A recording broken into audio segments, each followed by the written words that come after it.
doing amazing work here. So the universe has placed you where it wants you to be. Right. So glad to have you here, and thank you for inviting me. I was in Ethiopia in August with my colleague Lucy, who's here with me, who then went on a long-term detail with a special envoy for the Horn of Africa. So she's been several times, and my deputy has also been several times. And so I'm drawing on our collective observation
the guns in the north and mostly brought about peace in the region and an end to a terrible war.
But we know from empirical academic research that that will not instantiate peace, that it will only lead to a return to violence in the future.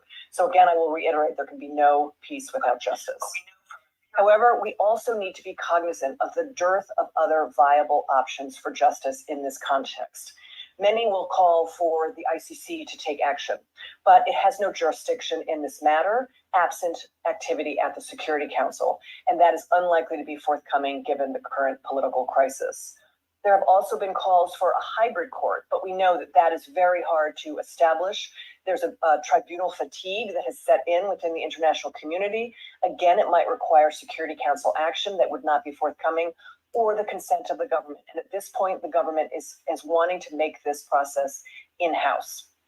There may be some opportunistic universal jurisdiction cases that materialize around the world. However, this is not going to be an offer of comprehensive justice. So domestic efforts in Ethiopia are currently the only credible path for any sort of comprehensive transitional justice process. So we as an international community and as friends of Ethiopian and the Ethiopian people cannot let this possibility of justice pass us by without giving it the best possible chance of success. Now is the time to hold the government to its promises in this regard. This is why the United States, including my office, but also our regional desks and our Human Rights Bureau, are continuing to work within this process to try and make it credible and as survivor-centric as possible.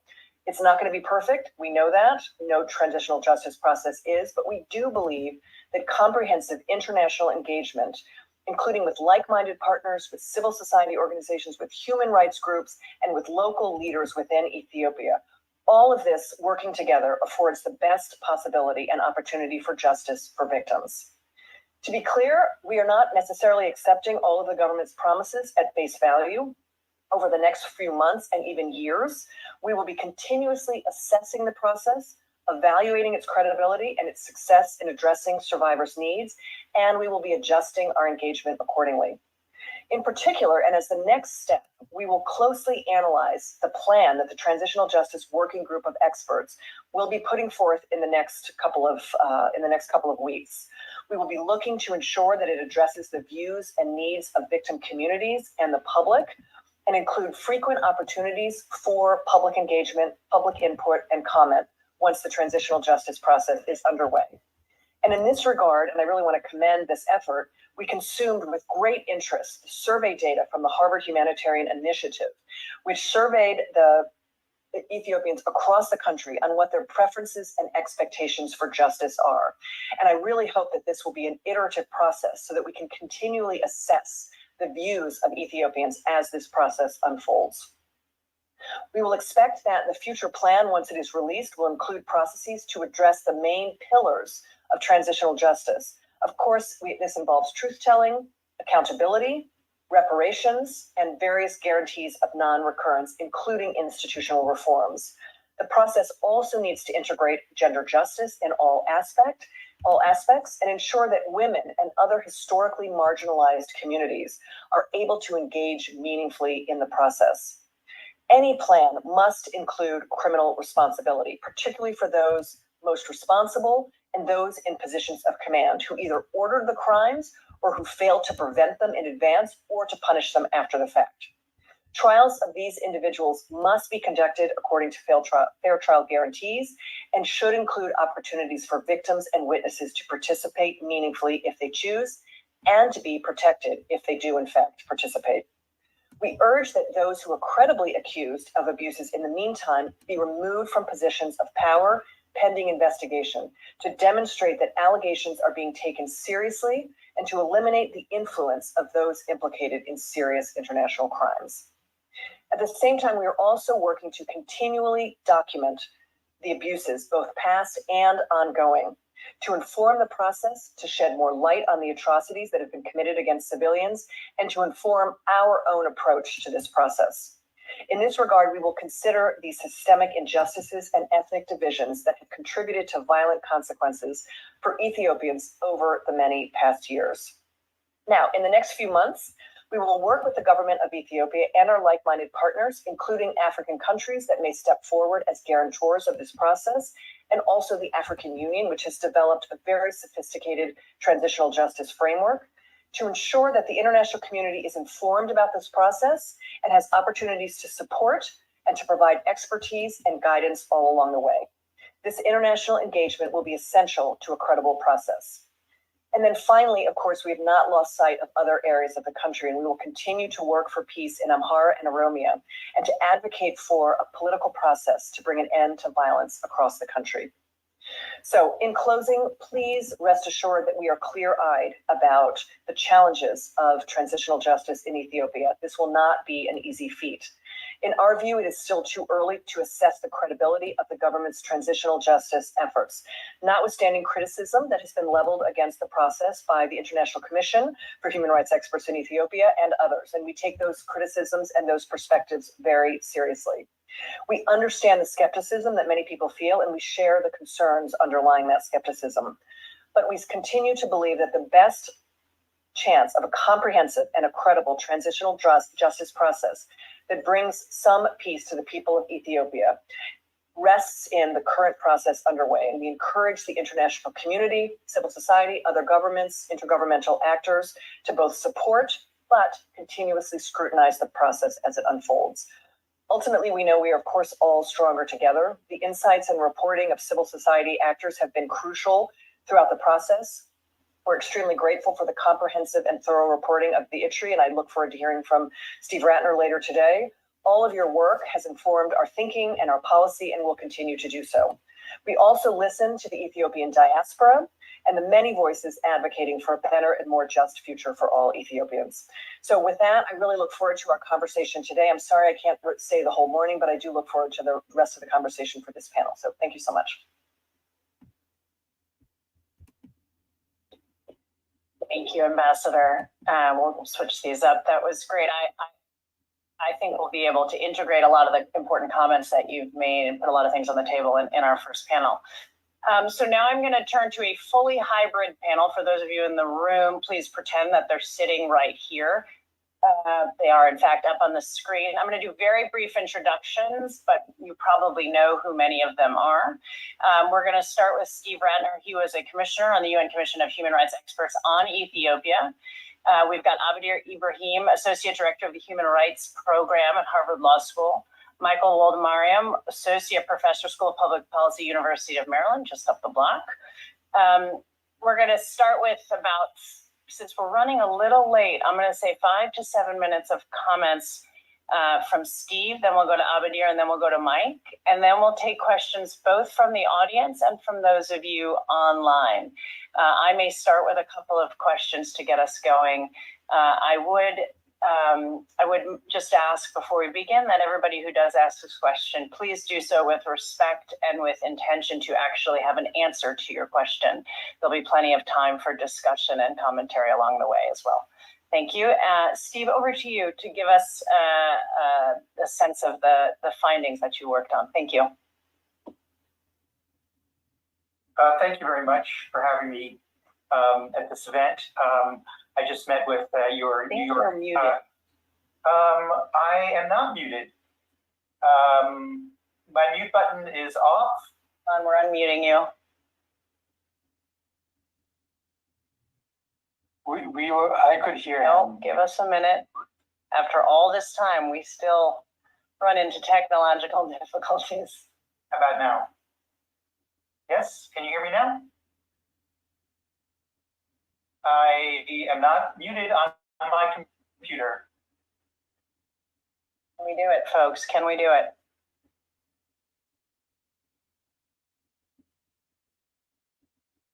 You want me to try again? I can also hear him pretty clearly. We can't. Oh, they can hear online, but it's us in the room. Can you give us a minute so those of us sitting in the room, which is not one person, it's not just me. Otherwise, I would say go, continue. How about now? Can you hear me now? Yep. Give us 2 minutes. We will make this work.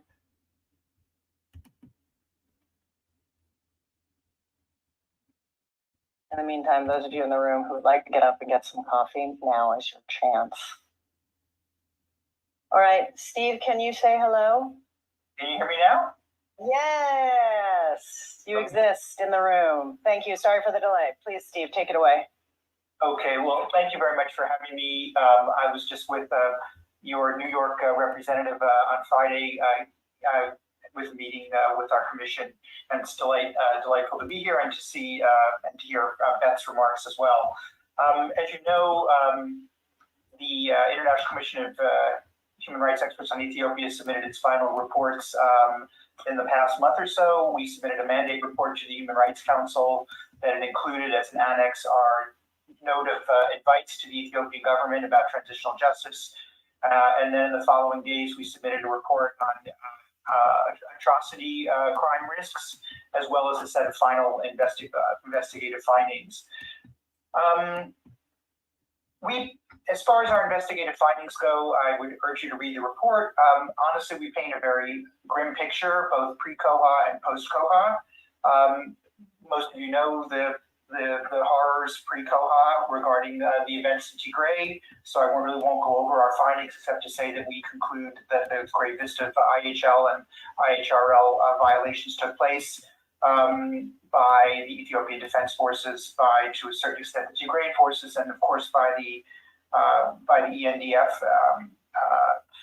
So I won't go into that issue very much. Post-COHA, however, we continue to see violence in the north. Of course, COHA has made a huge difference, but we continue to see Amhara militia and Eritrean troops operating with impunity with the tolerance of the government. And of course, as many of you know, we've seen the conflict spread to the Amhara and Afar regions, and with a significant deterioration. We're also very concerned about the command post system and what it means for the protection of human rights generally. And we point out in our report how we're concerned about other regions as well. Since it seems as if we're focusing mostly today about transitional justice, I'll talk more about that. That was, of course, the other part of our mandate, was to give advice to the government about transitional justice. As most of you know, other than a short meeting in Addis, a week in Addis in July of 2022, we had no contact with the government. They refused to engage with us throughout. And so I don't have the benefit of many meetings that the US government had. We had basically no responses whatsoever from them. And of course, closing us down was part of their agenda from the very beginning. As far as transitional justice, we had our own assessment based in part on a very successful meeting we had in Nairobi in July, where we invited about 50 people from different ethnic groups around the country, almost all of them from Ethiopia, a few diaspora, to come and give us their perspectives about what they wanted from the future. And there was a uniform sense of mistrust of the ongoing process, of the selectivity of it, of the fact that it wasn't nationwide, of the fact that they hadn't reached out to communities, of the fact that it was not, that people were not free, people felt that they were not free to speak their mind. And we had, and wrote in our report, grave concerns about the existing process. We realize it's the only process that's there. There's not an alternative process.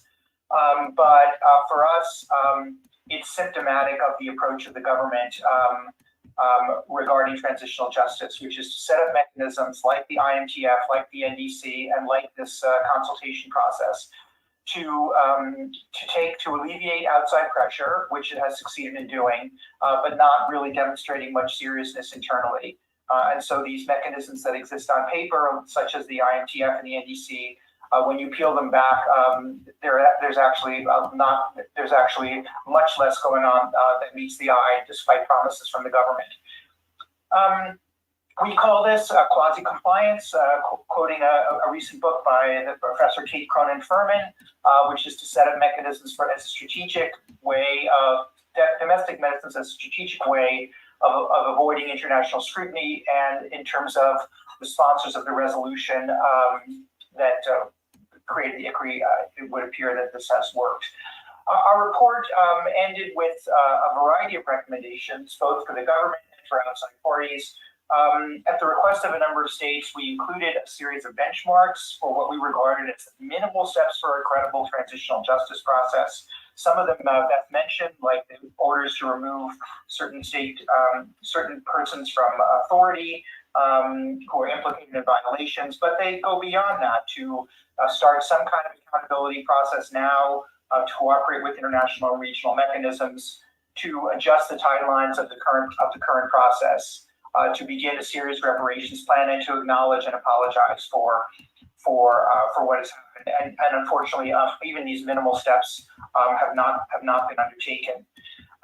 So looking forward, we realize that the onus now falls on member states and on other parts of the United Nations to follow up on our findings. I would say that in this conversation about transitional justice, we should not forget the issue of prevention. We are not just looking back at dealing with past atrocities. There are serious risks of ongoing atrocity crimes that we made clear in our separate report. So this is not just about transitional justice. There's no transition. There is an ongoing conflict.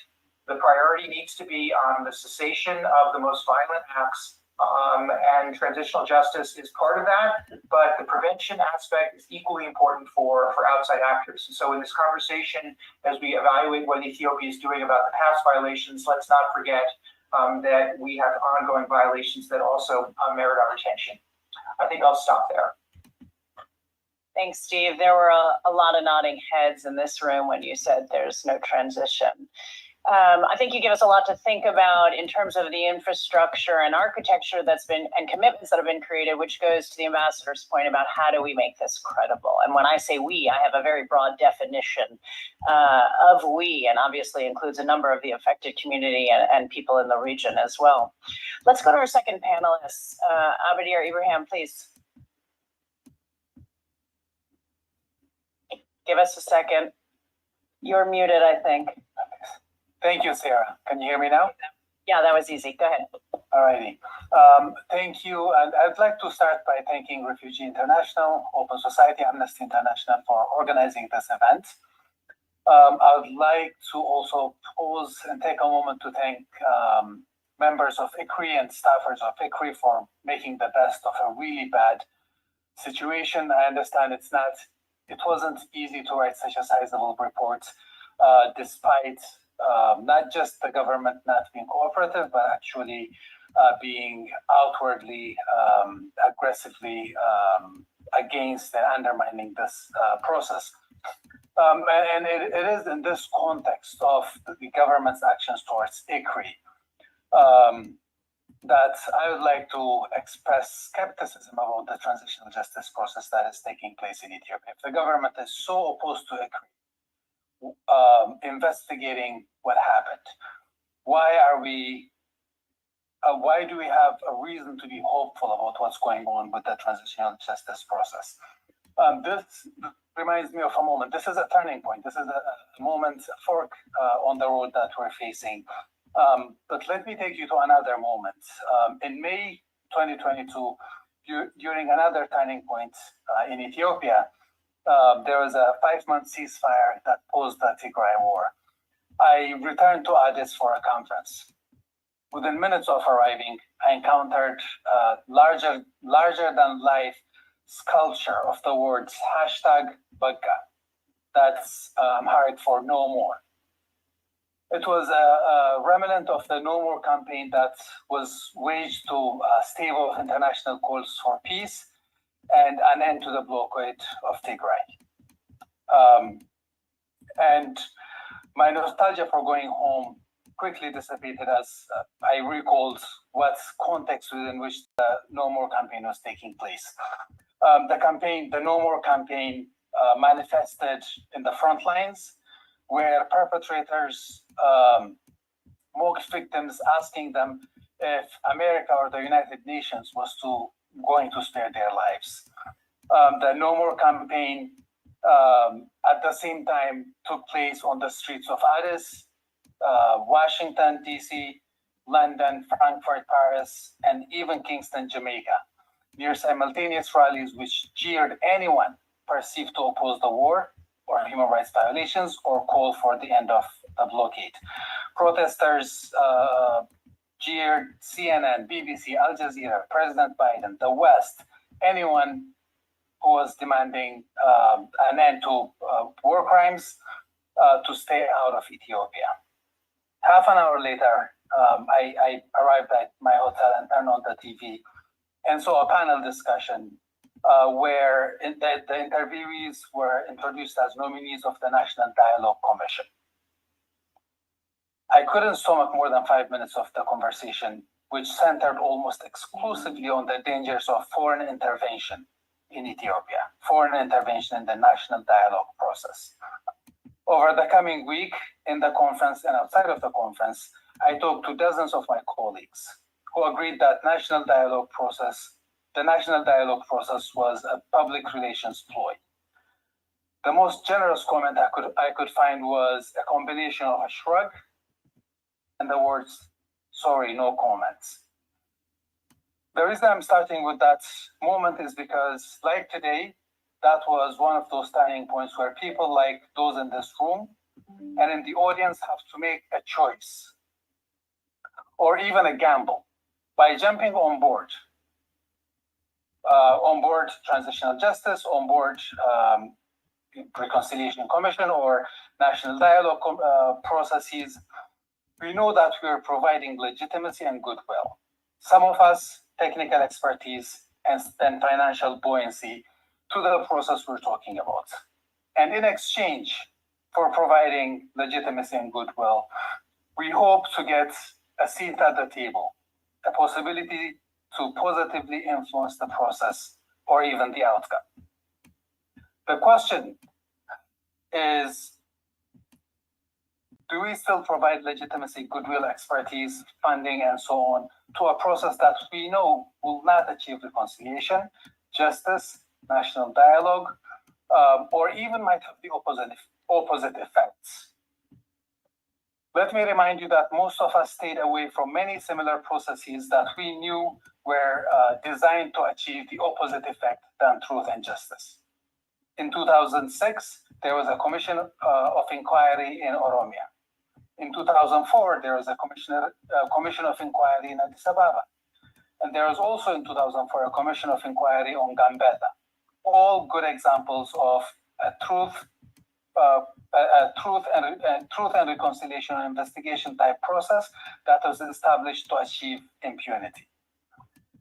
Even in 2018, most of us stayed away from the Reconciliation Commission, which no longer exists now, knowing that it was designed to fail.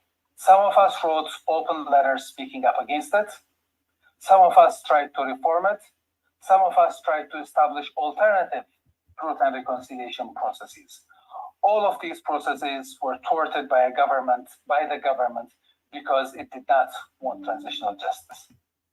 And the 2018 Reconciliation Commission took place in a context where the government didn't face the possibility of either prosecution or being shamed, because at that moment the government that was in power wasn't the one that was being accused of, at least the leaders weren't being accused of gross violations of human rights.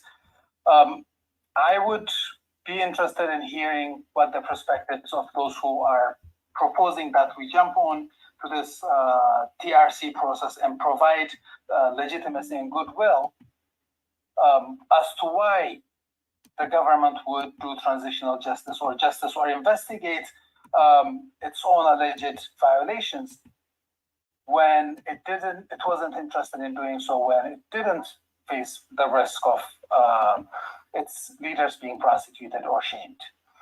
Now, turning to the ICRI report, and Sarah, I hope I didn't overshoot my time.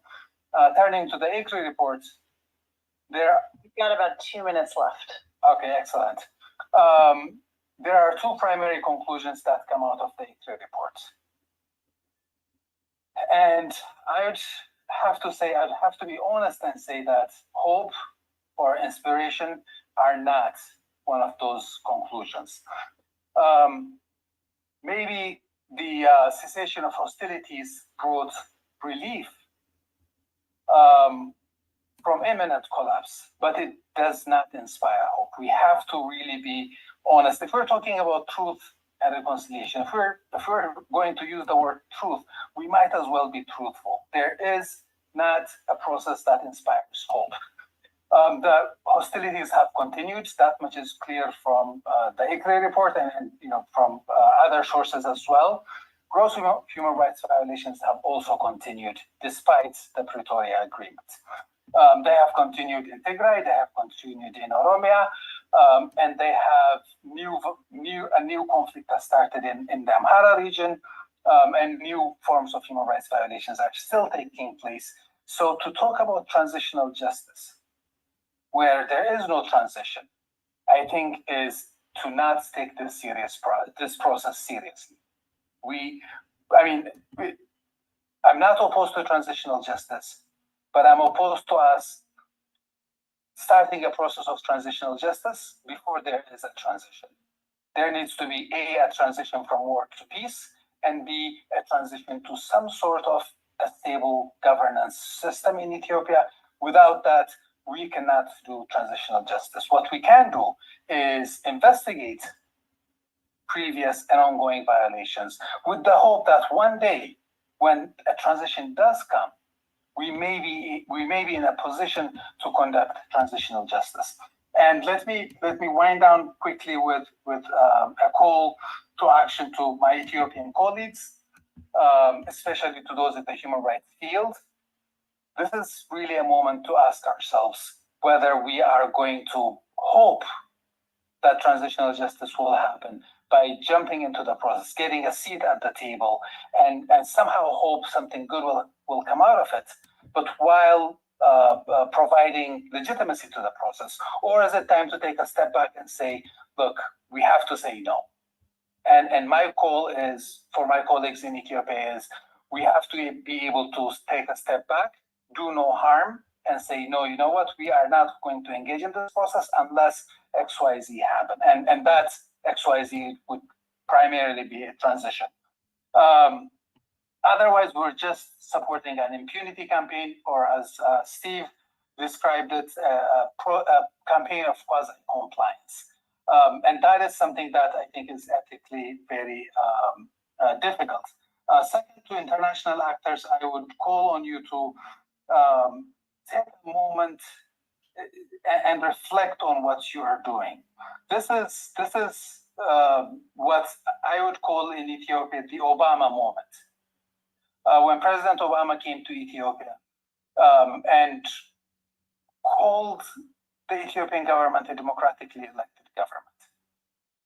Now, we will understand if foreign policy actors in the US, EU, and other countries support Ethiopia for reasons other than human rights, other than democracy.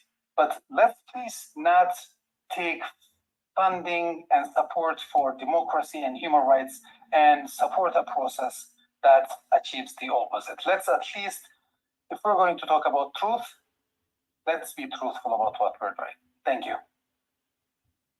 Thanks, Abdir. I think you put a lot of important points on the table, including the cycles of impunity that Ethiopia has suffered over decades and how that undergirds this current effort to make one system credible when there are so many other hollow efforts of the past that continue to have ghosts at the table, shall we say. Let's go to Mike, who's going to talk a little bit about U.S. successes and failures, give us some ideas for success, and perhaps inject the conversation with a little bit of hope. No pressure, Mike. Yeah, so my natural inclination is to be hopeful, but it'll be, I think, difficult in the context of this convo. So again, I was asked to say a few quick things on U.S. policy towards Ethiopia, obviously from the perspective of an outside observer. And I thought what I might do is just revisit where sort of U.S. policy towards the conflict in Tigray, the war in northern Ethiopia, has been, because I think there's been evolution that's brought us to this current point. It's worth sort of appreciating the broad policy arc. And my comments are really about U.S. policy generally, not U.S. policy towards transitional justice. More specifically, I think Ambassador Van Schaak has sort of covered that topic And I'd certainly defer, I'm not deep in the weeds on PR issues in Ethiopia. I'd certainly defer some of the key questions to Steve and Ibrahim. So if we go back to the onset of the war in Tigray in November 2020, I think that the early diplomatic line from the Trump administration at that time was essentially more or less to back the federal government's narrative of the conflict as a quote law enforcement mission, unquote. And it largely blamed, I think, the political authorities in Tigray, the TPLF, for the war's onset. It was very clear from their public communications on the issue, sort of used phrases along the lines of there could be no equivalence between the parties, largely resisted, I would say, endorsing calls for a ceasefire. So that was, I think, the early position of the U.S. government, the Trump administration at the time, toward the conflict. And this was a view at the time, as I recall, provoked some early concern in Congress, which positioned itself differently. And even there was some segments of the Trump administration that sort of raised some concerns around the policy orientation. The Biden administration, I think, very early actually in the presidential transition, so before it formally takes office, so the winter of 2020, 2021, begins to prepare itself to change policy in some pretty important ways. It did not see the war heading towards quick conclusion, worried about the humanitarian costs, which I would say by December were quite apparent, December 2020, and really also worried about sort of the regional metastasization of the crisis, like regional destabilization and spillover into the broader neighborhood. And so the basis of their policy approach, as carried forward primarily by the new special envoy for the Horn, was to basically back away from support for the federal government and push really for three specific things: a ceasefire and political solution to the conflict, unfettered humanitarian access to Tigray and then other conflict-affected areas in Amhara and Afar, and then a sort of a push for an end to violence against civilians. And as I think you all know, this puts Washington Addis on a collision course, diplomatic collision course, and then leads to very real public discord and sort of a downgrading of bilateral ties in specific ways, right? A development aid pause, end security cooperation, even as the U.S. surges humanitarian assistance into Ethiopia at that juncture. The dropping of Ethiopia from AGOA, all the rest of it. Interestingly, during this period, the U.S. does gesture at the implementation of sort of more punitive measures or targeted sanctions on the various parties to the conflict, but actually never takes that step beyond imposing targeted sanctions against actors in Eritrea, which I think is notable. And I think this reflected a general desire by the administration to avoid using sanctions as in its Africa policy more generally. So this was a policy preference that was not specific to Ethiopia, it was more general. And also this feeling that it would make the U.S., this was the argument used at the time, a less effective interlocutor in negotiating a political solution to the crisis. So, once we get to Pretoria, which is in many ways the realization of a key U.S. policy goal in Ethiopia, I think, the U.S. policy has since that time become much more complicated and difficult to read, at least from my perspective. And I think this is in part because it's opened up a debate within the administration about how to proceed. So on the one hand, you have those who argue within the administration that the best way to consolidate Pretoria, to sort of help stabilize Ethiopia more broadly, is to quickly, in fairly short order, rehabilitate bilateral relations and sort of push various areas of tension in the relationship to the backseat.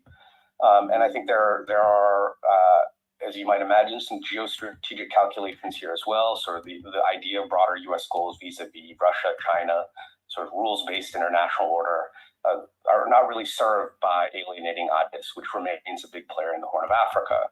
And perhaps Ethiopia's recent entrance to the BRICS is a topic of conversation in that context. On the other side of the conversation, the policy debate, I think you have those that see the trend lines in Ethiopia as quite grim and urge a more direct, hardline confrontational approach, maybe whatever you want to call it. And so what you get is a policy, I think, that sits in the middle of these two perspectives. That would be my reading, where the U.S. makes concessions on something like ICRI and the broader question of accountability. I think the U.S. could have done more to preserve that mechanism at the UN Human Rights Council, without a question. The lack of support from other partners notwithstanding. At the same time, the U.S. has not moved forward on AGOA. Security cooperation remains quite cautious, I think, about development cooperation more broadly. Humanitarian assistance, I think, generally is trying to avoid the perception that it's returning to a posture of being too close to the federal government and not this. More generally, I would say at the current moment, my sense, this is my personal view, the relationship between Addis and Washington remains in a very difficult place. This is what I'm picking up on both sides of the relationship. On the U.S. side, I think there's considerable frustration over the aid diversion issue specifically, and specifically the lack of agreement about how to restart food aid. And a lot of this has to do with differences over sort of the targeting of beneficiaries. I think the U.S. also feels like it's not really able to break through diplomatically, encouraging the federal government to pursue genuine political tracks on the conflicts in Amhara and Orobi. I think that's a point of frustration. On the federal government side, my read is, their feeling is sort of, look, we've committed to Pretoria under the assumption this would improve relations with our international partners, but contrary to expectations, the U.S. has not been sufficiently supportive, is making more demands. That's sort of their perspective, their narrative, and I won't adjudicate between either of those. But that's I think that's in part why tensions I think remain in the partnership. And then I'll just say something very quickly on the path forward. I think, look, there are very real limits to the ability of U.S. policymakers to shape dynamics in Ethiopia. We've seen this historically. It's certainly been true over the course of the conflict in the north. But the U.S. has had and does have very considerable leverage. I think U.S. pressure was one of the reasons we got to Pretoria in the first place. I think absent that, it would have been difficult to get to that point. But I think one challenge is certainly over the medium term is a sort of difficulty of sustaining high-level attention on Ethiopia in the U.S. government, given Ukraine, Israel, Palestine, Sudan. And I would say, the attention on Ethiopia within the USG has generally been waning at senior levels since 2022. Now, the caveat to this, of course, is that, you do have new folks in key positions in country that are taking a fresh look at things. There's a new U.S. ambassador, new USAID mission director. But I think my worry is that the entire region, not just Ethiopia, but the entire region is really on the precipice. And it can't really be resolved, I think, from a U.S. policy perspective, without really getting some high level diplomatic attention on the region, Ethiopia. So I'm out of time. I'll leave it there. Thanks, Mike. I think you made pretty clear with that last comment why it's so essential that Ethiopia's path forward stay high on the priority list for the U.S. government amidst so many other conflicts and crises around the globe. I want to ask one or two questions with the moderator's prerogative, and then I think I'll alternate between in-room and virtual questions to make sure we get both. Steve, I was originally going to ask you about the other avenues for accountability or the potential avenues, given that ICRI's mandate has been ended and the commission will be shut down, and sort of the important attention you placed on continuing to document and the role of that work in prevention. But I actually think it's important to note, as you said, that if this is the only game in town, how do we infuse meaningful justice and accountability into the process? What steps can we take to ensure there is credibility, given the history, given the fact that there is still fighting, there are still abuses and atrocities underway, and that a number of folks in this room have eagerly nodded their head at the point that we are not in a period of transition? What steps do you think practically could be taken, and who are the key players? Thanks. Well, I speak on my own personal capacity here, and not on behalf of the commission. So I would say that it's important. I would emphasize the point that Ibrahim made about not just sort of playing along with the process as it is through technical assistance. Aiding a flawed process is effectively abetting a flawed process. And so we recommend very clearly that assistance to Ethiopia with the ongoing process be, in a sense, conditioned. That may come across, in the global south as sort of neo-imperial idea, but effectively that there has to be meeting of international standards during this process in order for there to be involvement of outside actors, in order for there to be foreign funding. Now, I realize that there can be some roles for civil society. ICTJ is doing empowerment of non-state groups to engage in the process, and that's helpful.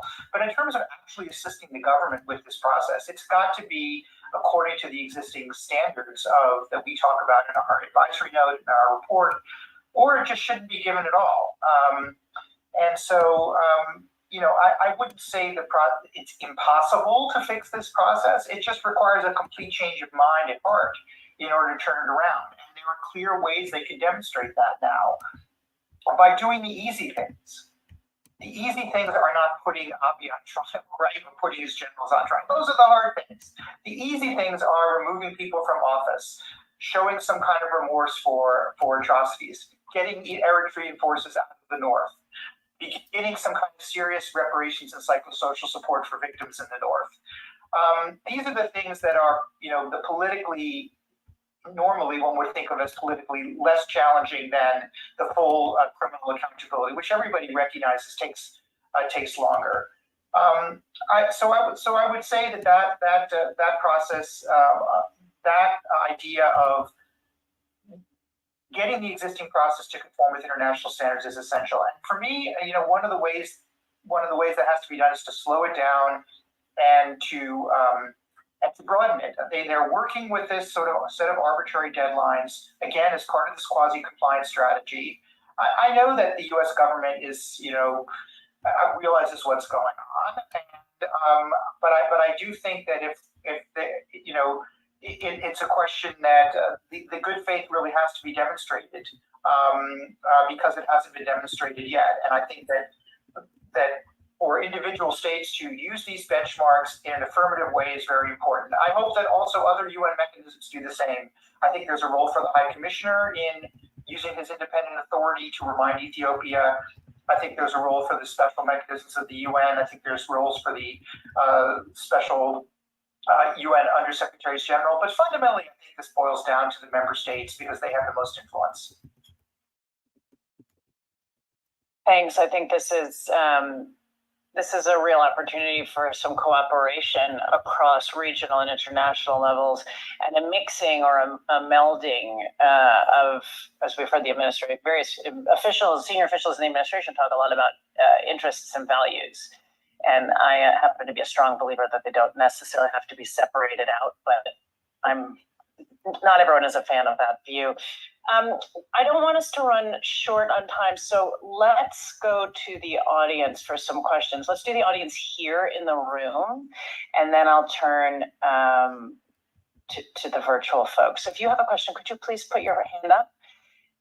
There will be a mic coming. I would ask that you introduce yourself, where you come from, and please keep your question brief and make sure it's a question.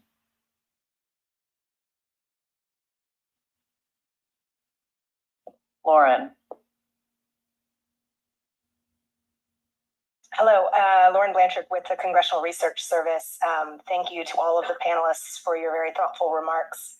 I wanted to follow up a bit on, we are a year out from the COHA, and with ICRI closing down, curious about your thoughts on any signs of progress in terms of the government allowing independent investigation of human rights abuses in the conflict areas, and particularly in Tigray.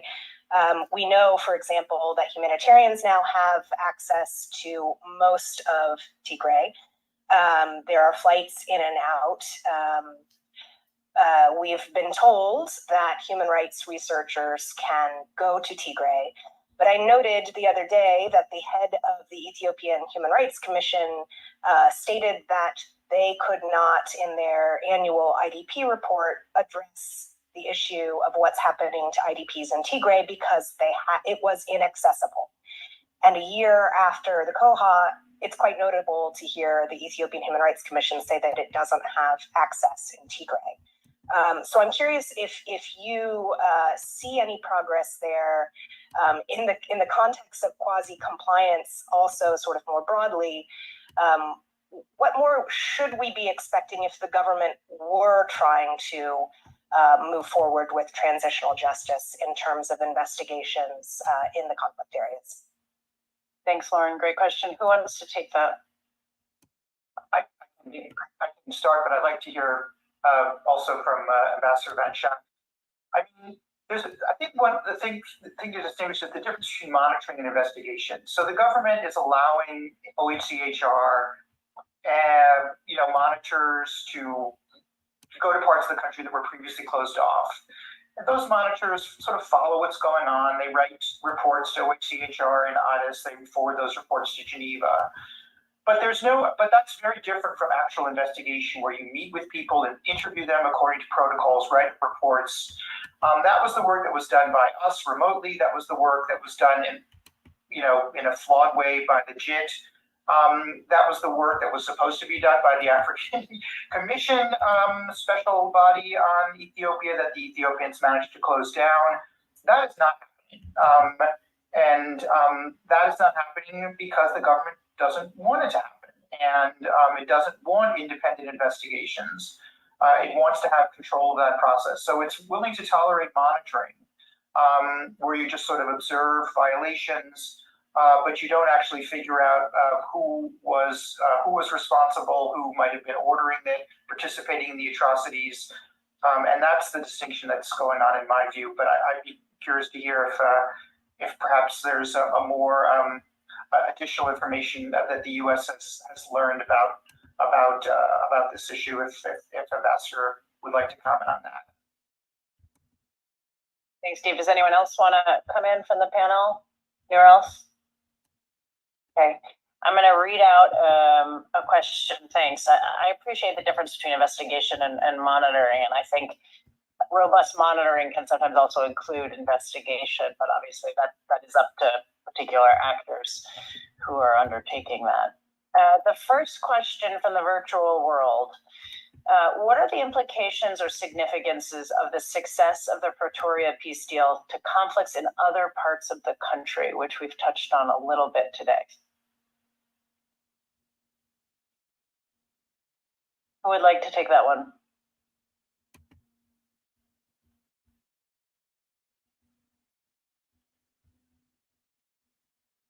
If no one's going to take it. I mean, I can offer just again from our perspective. The COHA is limited to the north. We certainly hoped that it might be a model, for some sort of stability overrides, but it's a minimalist agreement. It doesn't really deal with underlying clauses, and so the fact that we have this violence in 2 or 3 other states, despite COHA, I think means that it doesn't really offer much. Now, perhaps the African Union will decide to create, to involve itself in these other regions. I haven't seen any evidence of that so far. But I think COHA is a minimalist agreement that has accomplished a significant diminution in violence in the north. But I haven't personally, and nor have our investigators, seen any positive effects of that agreement on the other regions. Can I jump in here and just add to what Steve said? That Pretoria is it may be an imperfect arrangement, but it's hard to also criticize it too much, because it actually buys time and creates an opportunity for something deeper. So you can't really say don't take it as a model, because as a model it could serve in basically bringing down the physical violence that is taking place and create opportunities for deeper negotiations. But you can't really hold it out as a model, because you really have no guarantees that the Tigray conflict isn't going to restart tomorrow. Or, immediately after Pretoria, what happened was the alliance on one side broke down and started infighting, and you have another war taking place in a second region in Ethiopia, and maybe a conflict will start with Eritrea. So it's really, you can't really hold it out as a model, but you can't really criticize it either, because it does create this opportunity for further and deeper negotiations, political negotiations. Yeah, and maybe if I could also just jump in, and I think Ibrahim has framed it correctly. I mean, on the one hand, we have to keep in mind sort of when in the conflict the Pretoria arrangement was reached, and what was likely to happen if an agreement wasn't found at that point. I mean, the war was in a very volatile place, and the levels of human suffering we were likely about to see in Tigray might have even surpassed what we'd seen up until that point. So it was an important achievement in that regard. Of course, part of the challenge of Pretoria is that this was a conflict between multiple players, but it's only an agreement between two of them, right? The Tigrayan, the TPLF, and the federal government, and of course, there are political forces in the Amhara region that feel somewhat aggrieved about the agreement, right? And not just the agreement, but also its implementation, right? And say that, Tigrayan forces have not been demobilized, and this has implications for, the ability of Amhara political forces to retain their armed force. Eritrea seems, is I think behind the scenes not happy with the agreement, although they're not formally saying they're opposed to it, right? But they have some concerns around implementation. So those are very real, I think, that issues. And so ultimately, it's not. I think Pretoria is good, but it has to be broadened at some point. I think the question of implementation is also what might make it a viable agreement for other conflicts underway or crises. If you don't see either or both parties beginning to implement, which all of you have alluded to, in a meaningful, credible way, it's only as good as the paper it's written on. And then, of course, there are the parties that are playing roles that had nothing to do with the agreement and continue to play roles. Let's go to the room. Are there other questions here? Please raise your hand. One right here. Microphone is coming your way. My name is Masfan Ayano of the Tigrayan community. Tigray Center for Information Communications, and also a board member of the Garalta Institute for Policy Research and Training. In passing, without making any judgments, let me express my concerns on Ambassador's presentation that essentially gives a lot of credit, so to speak, for the government of Ethiopia taking the initiatives in terms of the transitional justice process.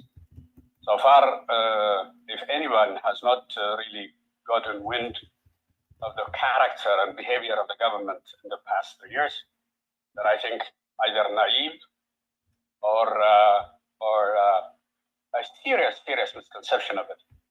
Because the Ethiopian government responds to international community when it feels there is a pressure, then it gives this impression that it's committed to whatever the demands at that moment, this time the transitional justice. So there is no precedence for the Ethiopian government having been really seriously interested in resolving the problem. Having said that, two things. One, the transitional justice system that we are actually talking about, in the absence of the implementation of COHA itself, will be a meaningful exercise, because big part of it has not been implemented. Secondly, I think from a theoretical point of view, to even talk about transitional justice in the absence of transition, or in the absence of peace for that matter, even in Ethiopia, even particularly in Tigray, where violence still continues in many parts, and Nikri has alluded to that. And without that, I think it's a meaningless exercise. And I think Avadir is correct in saying, I think unless we want to be, sit on the chair, on the table, then I think we should essentially reject it and really start a serious dialogue in terms of how this should be framed. And I think I'm really as a community, we have serious concerns about this, but really at this level, we should be willing to really talk about how do we reframe this process again. I think that's, thank you very much. Panelists, so I want to ask you to hold your comments on this question of reframing while I take one from the virtual audience as well. This was lightly touched on. I think it's important to front it a little bit, which is a question on Eritrea and the Eritrean military forces, which is how is transitional justice expected to deal with crimes committed by the Eritrean military? Does the Ethiopian judiciary have jurisdiction to entertain such cases? What are the options here, if any?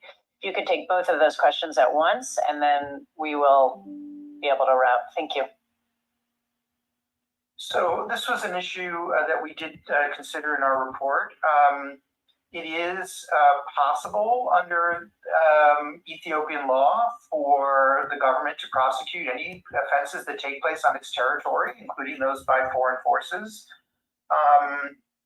At the same time, the government has made clear, even when they met us last July, when we were they were in a more cooperationist approach to ICRI, they basically indicated that they would only be going after Eritrean forces through a sort of mutual legal assistance program, where the two governments would work together. It's hard to really imagine how that would really work, whether that Eritrea would allow Ethiopia to prosecute Eritrean soldiers.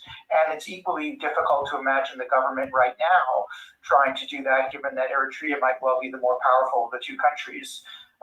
And so I think that's one of our unfortunately, one of our gloomiest assessments is that there is no realistic path forward right now for any kind of accountability of the Eritrean forces for their atrocities since the beginning in this war, atrocities that are ongoing. And I think that's an enormous challenge. At the same time, again, looking forward in terms of prevention, the most important first step is for the government to live up to its commitment in Koha regarding the territorial integrity, which was understood at the time to mean an obligation to ask Eritrean forces to leave.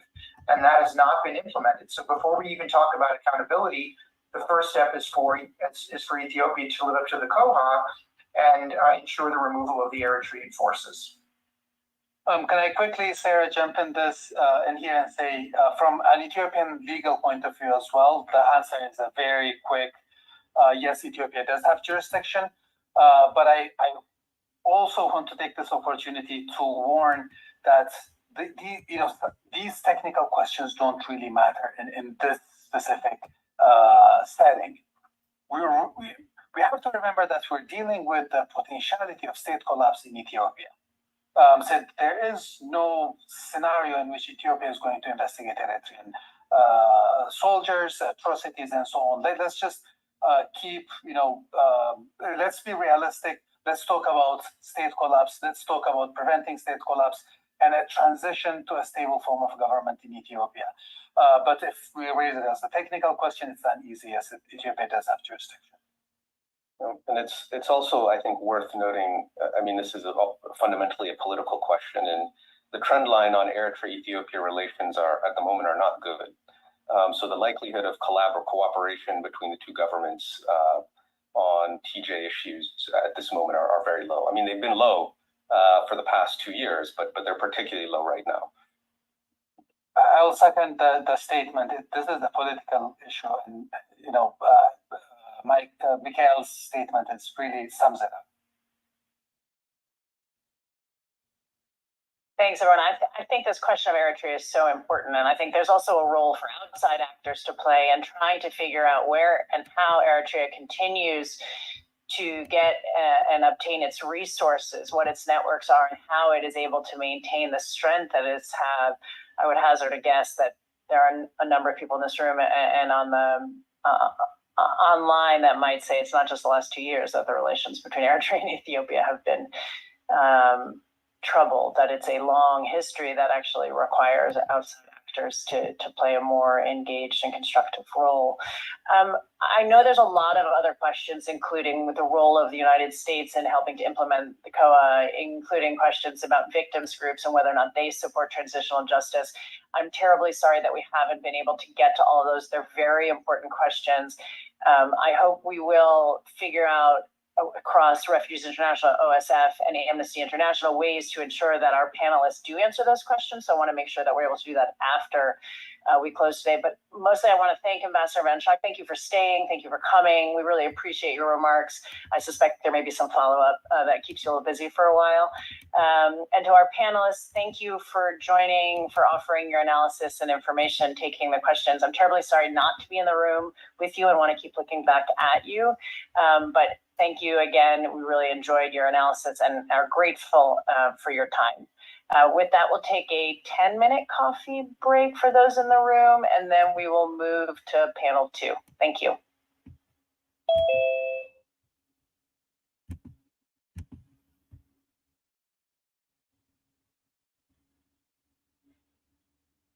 Thanks to all of you. Bye-bye.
نقولني بسينا أضحكن يا مسمر أرمي تسلفنا تواهبونا وزح الزيامي زي وعلنا يوم أقول تقني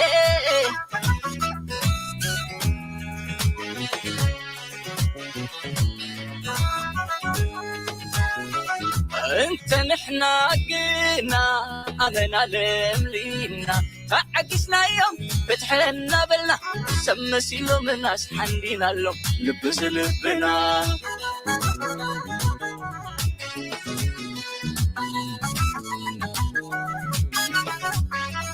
أغربنا مبري ما أسفرنا حوي زبلنا يوم كبترنا بانا بلو رأيو حكنيا مثلنا كب حمات نمرر شلل تزيلنا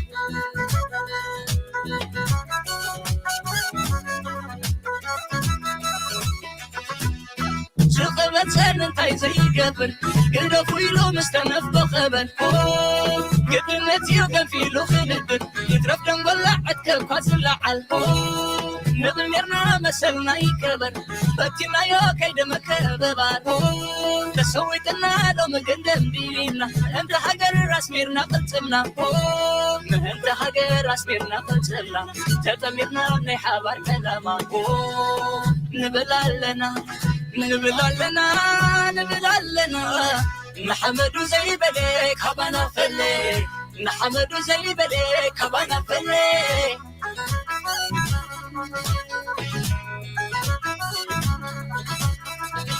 محمد زي بلك هبنا فلي محمد زي بلك هبنا فلي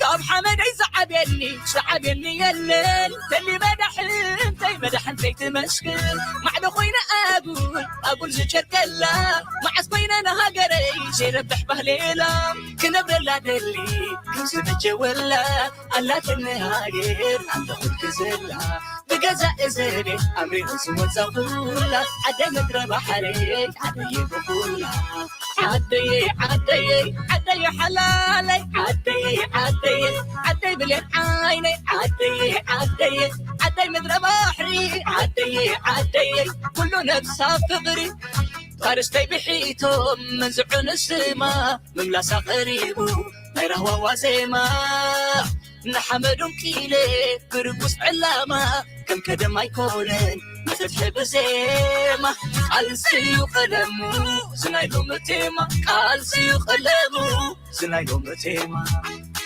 عدي دي هو يلالي عقاتي بدو حزب مسنقلي درماس ما حبلو حفاش مسحبري عدي دي هو يلالي رعيدو سلو ما تسيب عدو حبيرو يتبع يعسلنا حمدو يعسلنا حمدو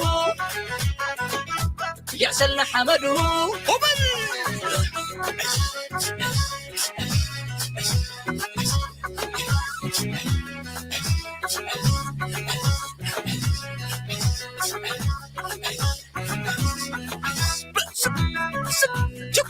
طب حمد يزعبني شعبني يلل تلي مدحن في تمشكل مع خوينا اقول زجر كلا مع سبينا نهاجري شربح بهليلا كنا بلا دلي كنت بجولا الا تنهاجر عند كل زلا بجزا ازري امري اسمه زغولا عدي مدرب حريك عدي بقولا عدي عدي عدي حلالي عدي عدي عدي بلين عيني عدي عدي عدي مدرب بحري عدي عدي كله نفسها فغري فارستي بحيتهم منزعون السما مملاسة قريبو غيره وزيما نحمدهم كيلي برقص علامة كم كده ما يكونن يفتح بزيما قال سيو قلمو زنايلو متيما قال سيو قلمو زنايلو متيما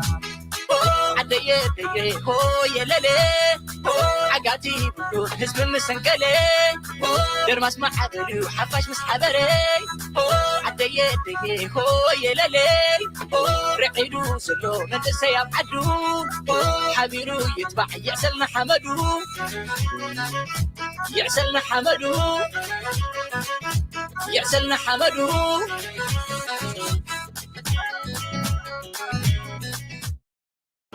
وترنا بنا بولو رأيو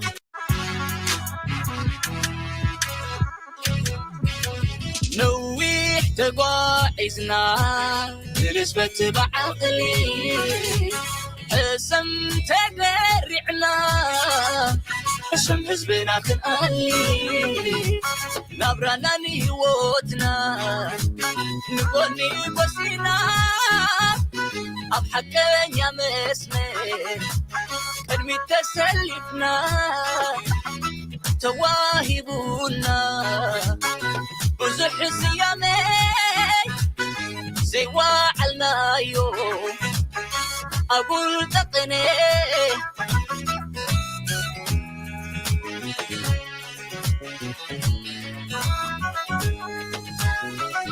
انت نحنا قينا امنا لملينا عكسنا يوم فتحنا بلنا سمسيلو من ناس حندينا لهم لبس لبنا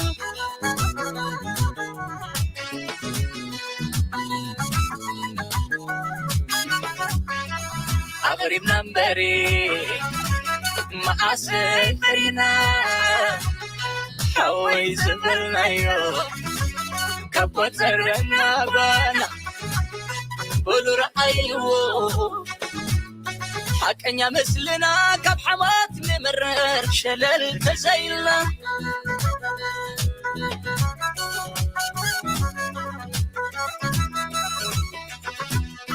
شخبت سن تاي زي قبل قلنا فيلو مستنف بخبل قبل نتيو فيلو خلبت يترفنا نولع عتكب كاسل لعل نبل ميرنا مسلنا يكبر فتنا يو كيد مكببار تسويتنا لو مقدم بينا انت حقر راس ميرنا قتلنا انت حقر راس ميرنا قتلنا تتميرنا من حبار كلامه نبلالنا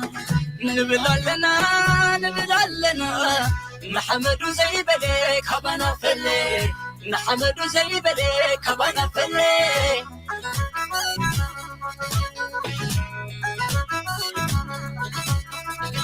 محمد زي بليك هبنا فلي محمد زي بليك هبنا فلي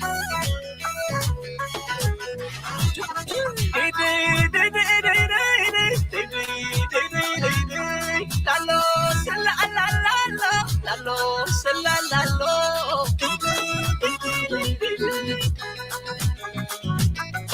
طب حمد يزعبني يلل تلي مدح انت تمشكل مع خوينا اقول زجر كلا مع سبينا نهاجري زي ربح بهليلا كنا بلا دلي كنت ولا الا تنهاجر عند كزلا بجزاء زيني أمري وسوى زغولا عدي مدرى بحريك عدي بقولا عدي حلالي عدي بلين عيني عدي مدرى بحري عدي كله نفسها فغري فارستي بحيتهم منزعون السما مملاسة غريبو غيره ووازيما نحمدهم كيلي برقص علامة كم كده ما يكونن ما تتحب زيما قال سيو قلمو سنايدو متيما قال سيو قلمو سنايدو متيما عدي هو يلالي عقاتي بلو حزب مسنقلي درماس مع عبلو حفاش مسحبري عدي هو يلالي رعيلو سلو مدسي يبعدو حبيرو يتبع يعسلنا حمدو يعسلنا حمدو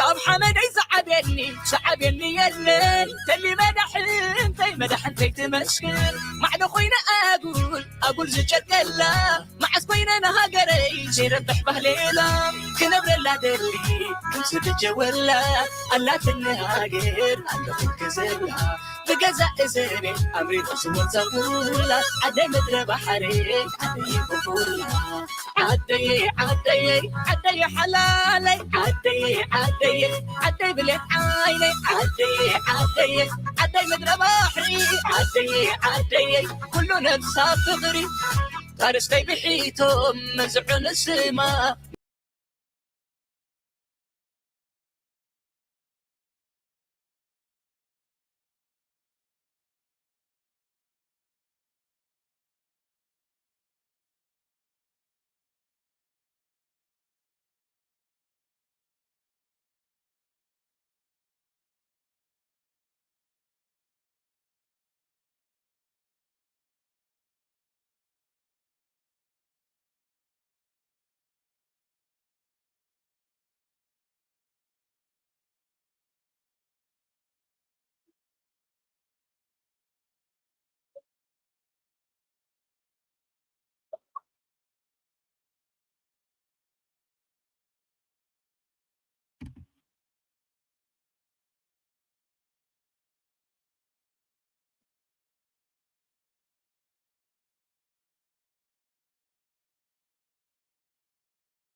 we are about to begin. Thank you so much. Uh,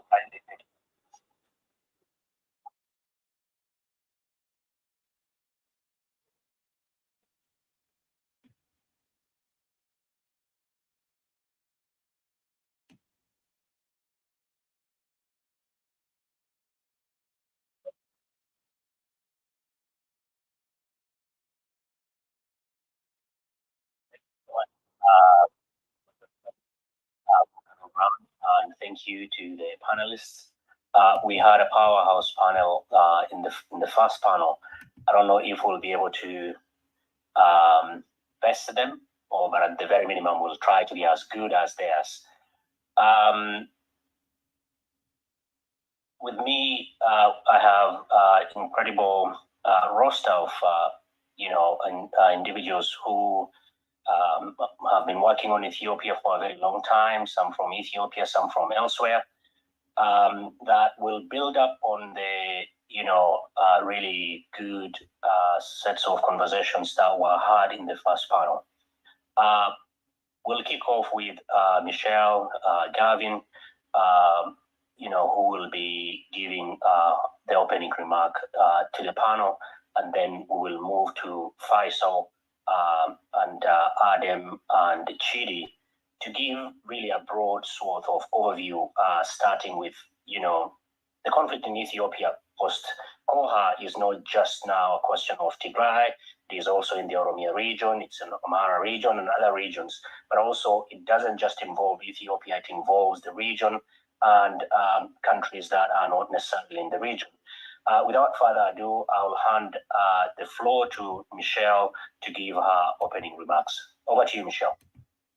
Well, thank you. And thank you so much for inviting me. I can't wait to listen to the other panelists and learn from them.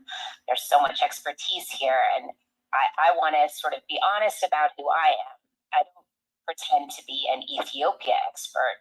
My own expertise really is around how the U.S. tends to make policy in the region.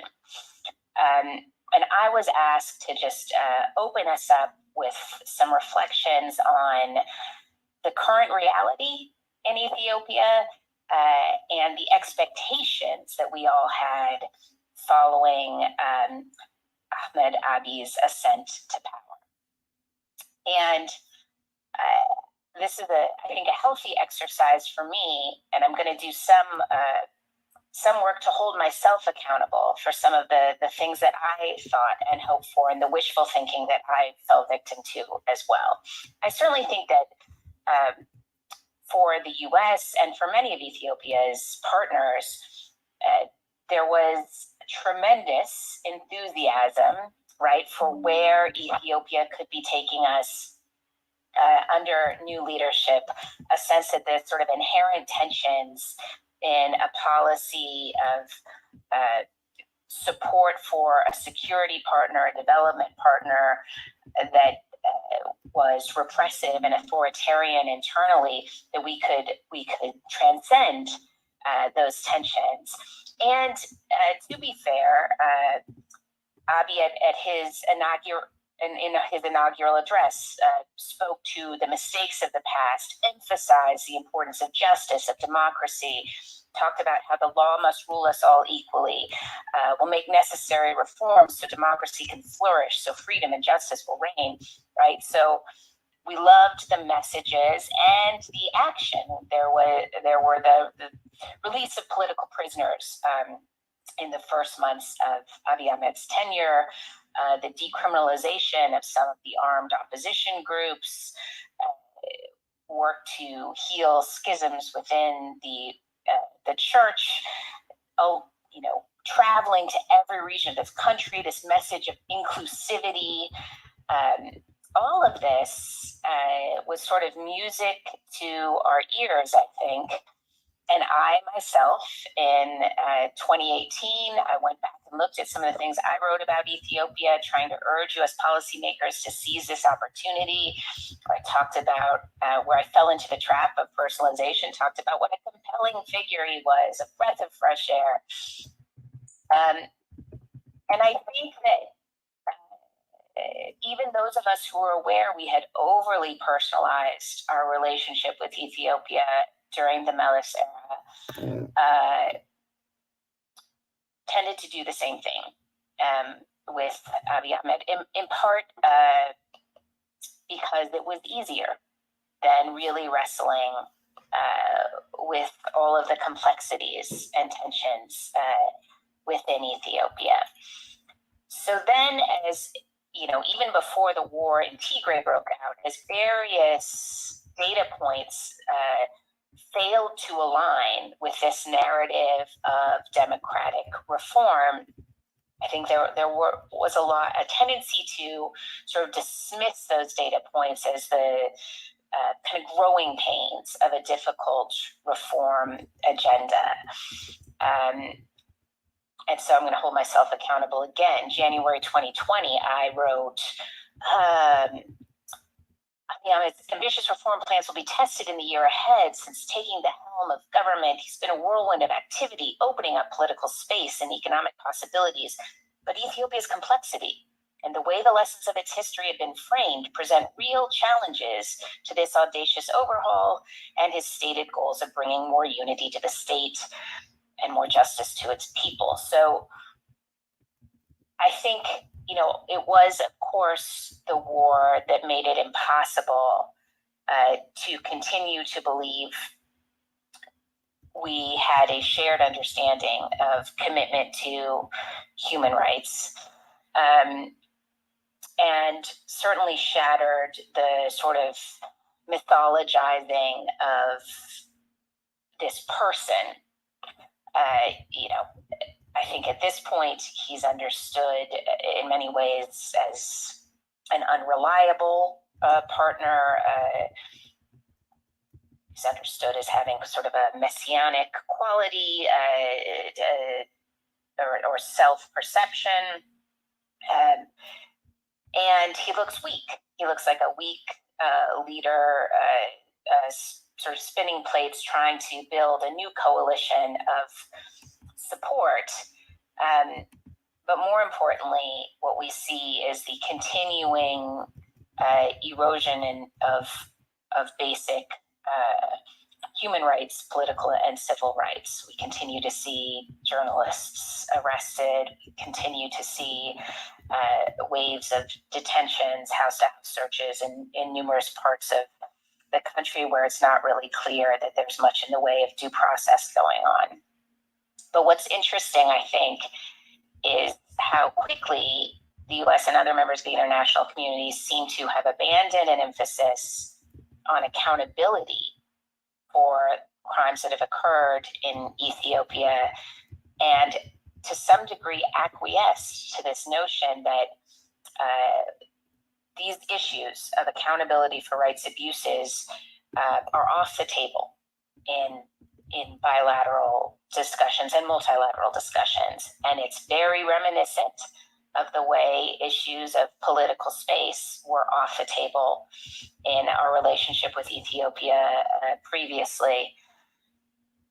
So we seem forever to be falling back into old patterns. So the era of enthusiasm is gone, and yet it does not seem to have been replaced by strategic clarity from those outside Ethiopia, certainly from the United States, about how to manage this relationship and the degree to which our interests and values are and are not aligned. So with this just sort of broad frame, I turn it over to the rest of the panel. Thank you so much, Michelle. I think you were speaking for many when you said that, Abiy mania is real. There are many who are taken in. And I think also it is very pointed that you mentioned the lack of strategic clarity, even in the face of all that is available over the last couple of years with respect to Abiy's position. I think there is a sense that, the sense of the mania has given into excuses. And that really, the default really here is, Ethiopia is a strategic country. We can make a case for every country at least being strategic. I want to make one administrative issue here. There will be a pen and a pencil that will be going, a pencil and a paper that will be going around for people within the room. If they have got questions, please feel free to write. Faisal, I want to start with you. You said 7 minutes is not too long to speak about what you are going to speak about, but it's not too short also to speak about what you want to speak about. So I really want you to talk about, the issue in the South. In the first panel, the discussions was rightfully around the Tigrayan question, but since Koha, we've seen tension elsewhere. These tensions are not new; they are old tension, but they are coming up. Would you want to speak about the Oromia region and in the South, what is transpiring and the respective causes and concern in the South? Over to you, Faisal. Thank you very much. I'd like to take a minute to also thank the organizers of this conference. Actually, I became what they call in Amharic a Buddha or misfortune teller in the Ethiopian politics, simply because in 1993 I wrote an article for the Ethiopian Review and raised the issue of the Red Sea and the fact that Ethiopia was losing its only outlet at that time. It will come to haunt. Not that I was taking a position, but I was being an analyst and could see what could happen in the future. In 2018, I gave an interview to the BBC radio and literally said Abiy was more of a priest than a policymaker. And a lot of people, especially Somalis and Oromos, just raided on me, saying that I was biased. And then in 1929, I wrote an article where I said Ethiopian state is a failed state, not yet collapsed, but failed. And looked at several indices as to what makes it fail. So I feel bad in a sense. I'm coming always as a misfortune teller. But let me just say that when I talk about the South and the Oromo region, which was not mentioned as much this morning, has both geographic as well as the political construction. Geographic in the sense that Oromia and the South are south of the center of power from Addis Ababa. So you have the South, the East, Somalis, Oromo, Afar, Sidama, what have you. The political construct is also that these people were annexed to the Ethiopian empire, starting after the Arwa War, but as late as 1954, when the last patch of the Somaliland was annexed to Ethiopia. 1954, my dad had a marriage certificate with my mom. It's as late as that. So the issue that we are looking at is bigger than transitional justice. It's really embedded in the Ethiopian state formation, which brings a lot of issues. As to the Oromo, when you talk about, and I like to talk about the Oromo simply because I'm at best when I'm looking from outside in, so that I'm not biased. Imagine the Oromo region alone is as big as Sudan in terms of population. So we know how the US gives a lot of attention to the Sudan crisis and don't mention even the Oromo question. It's geographically as large as Kenya. Kenya is the epicenter of American politics when it comes to democratization, what have you. And if you add the Somali, the Afar, the Sidama, what have you, you're really talking about a major country, which doesn't come into the radar of policymakers. So with that, while Somalis are really recovering from the 2007-2014 massive human rights abuse, which was not that far, away. And that's why Stevie's report and the ICRI report syncs with me in the sense that it ends that report by saying that the future holds some serious human rights abuse for Ethiopia, simply because the issue of abuse comes back, it's not addressed, and it piles up. So for Somalis, they have the 2007-2018 blockade, massive rape with our women. Now we are dealing with the Tigray, which we just talked about this morning, and then the Oromo situation, which really started, the war in Oromia started in 2018, right after Abiy took power and the so-called Garo or youth. Now, I think the situation is getting deteriorated, particularly in the Walaga area where the Ola center is. Villages are being burned left and right with impunity. Youth have been arrested in the thousands. I mean, Ethiopia ran out of jails with these arrests, and they are building new camps. Now, why is this happening in Oromia at this particular time, and why the situation is deteriorating? I would just cite three factors that contribute to this. Number one, I think this morning we talked a lot. The people of Ethiopia, particularly in Oromia and the Somali region, and the South in general, don't see any transition. There is no prospect for transition to know.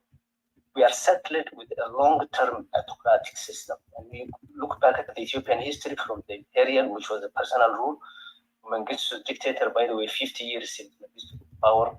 Next, few months to the EPRDF, which Samuel Huntington really propped up to make it again a classical autocratic rule to the current situation, which is again a form of autocratic rule. There is no prospect in the future for people to really see any positivity. The second is when Abiy came to power, several groups, including the Ogaden National Liberation Front, the Oromo Liberation Front, agreed to put down their guns and went to sign a peace treaty. Those peace treaties have been completely undermined by the government of Ethiopia. So with Ola already in the jungle fighting, with the Somali Ogaden National Liberation Front lately writing in public, Twitter, in press releases, that they have run out of patience and they may not rule out restarting their struggle. And if you guys know, the Ogaden National Liberation Front is probably the longest armed struggle in the entire world as far as we know. They started in 1963, had a cut off here and there. We started in the 70s with the big Ogaden War, and then the last 30 years they were. So if the East starts to burn down again, then really the collapse of the state may be hastened. And then the third factor for the Oromo is there is a serious inter-Oromo elite conflict, which is really feeding Abiy's, narrative in a way. That's also contributing to escalation. Now, when I look at the reality on the ground, I really get scared. Number one, you have heard the Ethiopian minister giving his report card recently about the high school leaving certificate exam. 3% passed. 3% of the Ethiopian youth who took the exam would ever dream to go to college. In the Somali region, it was 0.3%. In Afar, I think it was 0.2. 1 million students sat for the exam. The rest who didn't get a chance to even get to high school, moving around, they are a potential recruit for any type of army struggle, particularly in the Somali and Eastern Oromia region for Al-Shabaab. And that's a very frightening reality ground. Joblessness is also rampant. Fear of death of the youth and being rounded up by the army to conscript them, particularly in Oromia region, is really very high, and that needs to be taken into account.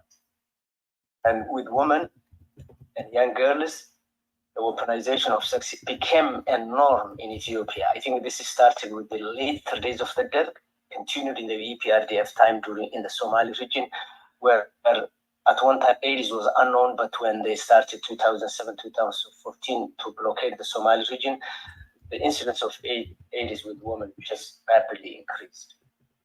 Now, I think where does the US and those of us who are here fit in this scheme? We talked very much about transitional justice and sometimes in a way that most people probably were shocked to hear that the only option we have is with the government of Ethiopia to carry the transitional justice, which is really scary to many people. Those of us who know about Ethiopian politics, that may be not really the attractive option.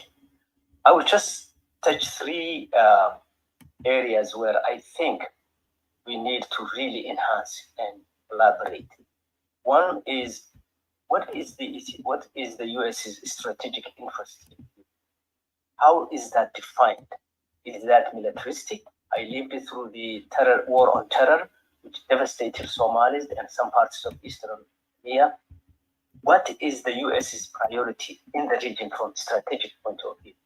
Is it to help democratize the region? Is it to bring, vision of justice in a very effective way? What is it? I mean, the old style of propping up Mobutu-type dictators will not work for American interests as well as for Ethiopia. So that's one. The second is the role of the diaspora, US, Ethiopian Americans, who up to this point contributed largely to the process negatively. You remember the No More movement when Tigray was blockaded and people were dying. Those of us were shouting to just drop food for the people so that they don't die. But the very diaspora that is supposed to help, we're just running around and supporting the blockade and the massive favor. So the diaspora's role. And then human rights advocacy group is like this group. How can we really align these three forces so that they can play a positive role in contributing positively to the transition that we have not seen? There's no transition we can talk about. But if we can bring U.S. strategic interest and define from more humanistic point of view, and I'm of the view that the last time the U.S. had an upper hand at UN and international forums during Carter, when human rights issues at the center of U.S. politics, at the center. The other one was the cultural aspect of America that also plays a significant role in bringing the youth what is America. Both of them are not being enforced by the US government. So can we really redefine the US policy towards Africa? And with that, can we bring these three forces that I explained in concert to each other so we can? I think with that, maybe I run out of time. I'll give you a minute if there's something burning, but there's also Q&A where you can come back.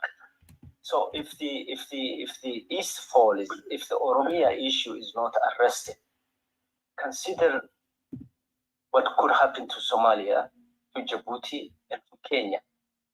The reason why we want the conflict to be arrested as soon as possible and attention being given to Oromia and to the Somali region is that the entire region could literally be lost.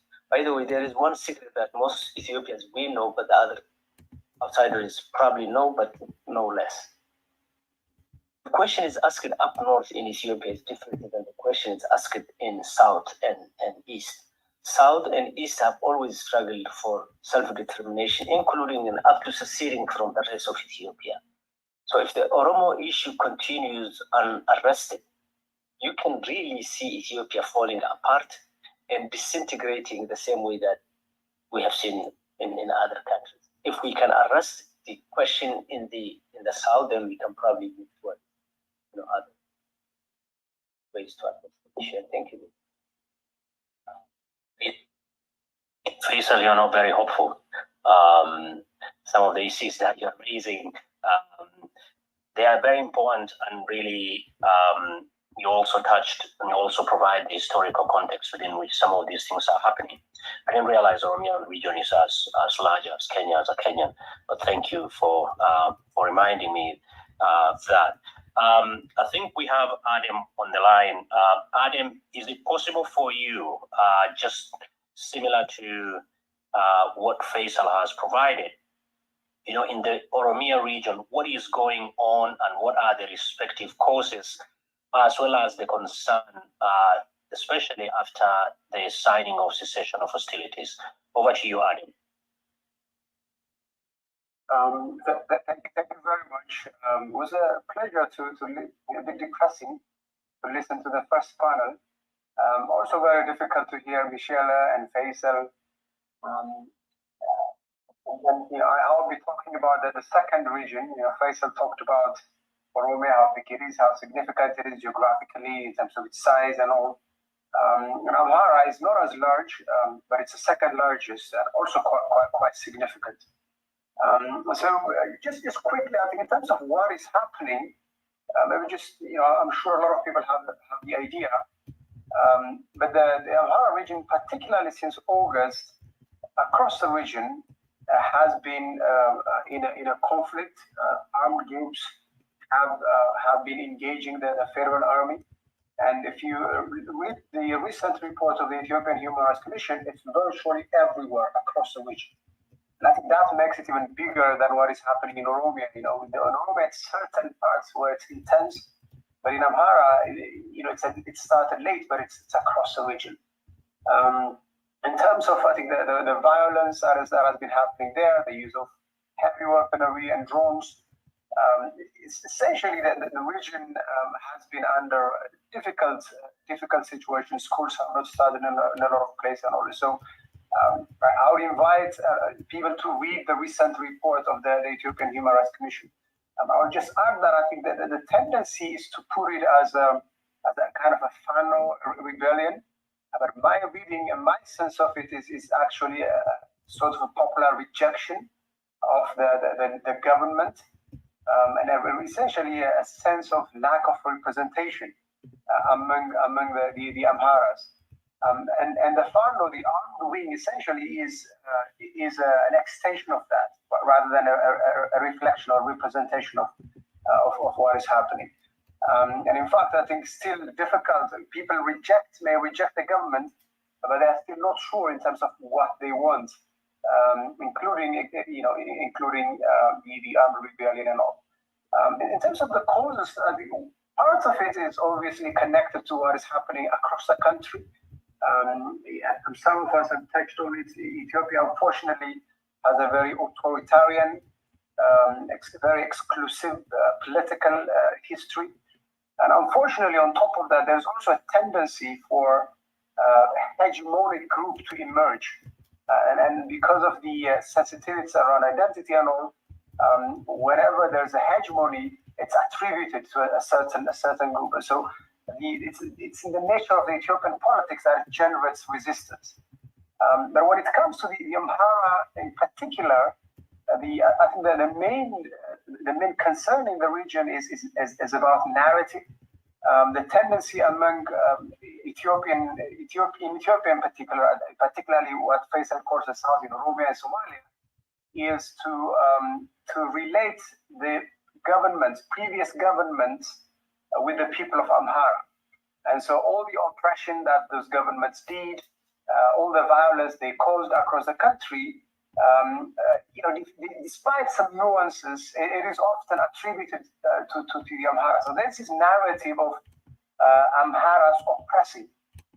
But in reality, Amharas, even though the leadership spoke their language, they were themselves oppressed, right? Especially Amhara that were in their own regions, which is most of the Amharas. And so there is that disconnect between narrative of oppression and a reality of suppression, right? And then, of course, particularly in the early 90s, when the Derg was defeated, there was a lot of attacks on Amhara, especially whenever there is tension within Oromos, whenever there is tension between the OLF and other groups, often the violence occurs, violence targets other groups. And it happened in the early 1990s, and also particularly after Abiy Ahmed came to power. And so you have a sense of displacement, the sense of suppression. And so you have a narrative of oppression and an experience essentially of displacement, of victimhood and all. And also a reality of deprivation. I think according to socioeconomic indicators, Amhara in a lot of things is behind the national average. When you look at the numbers and all. So you have these essential contrast. And particularly since Abiy Ahmed came, and just before him,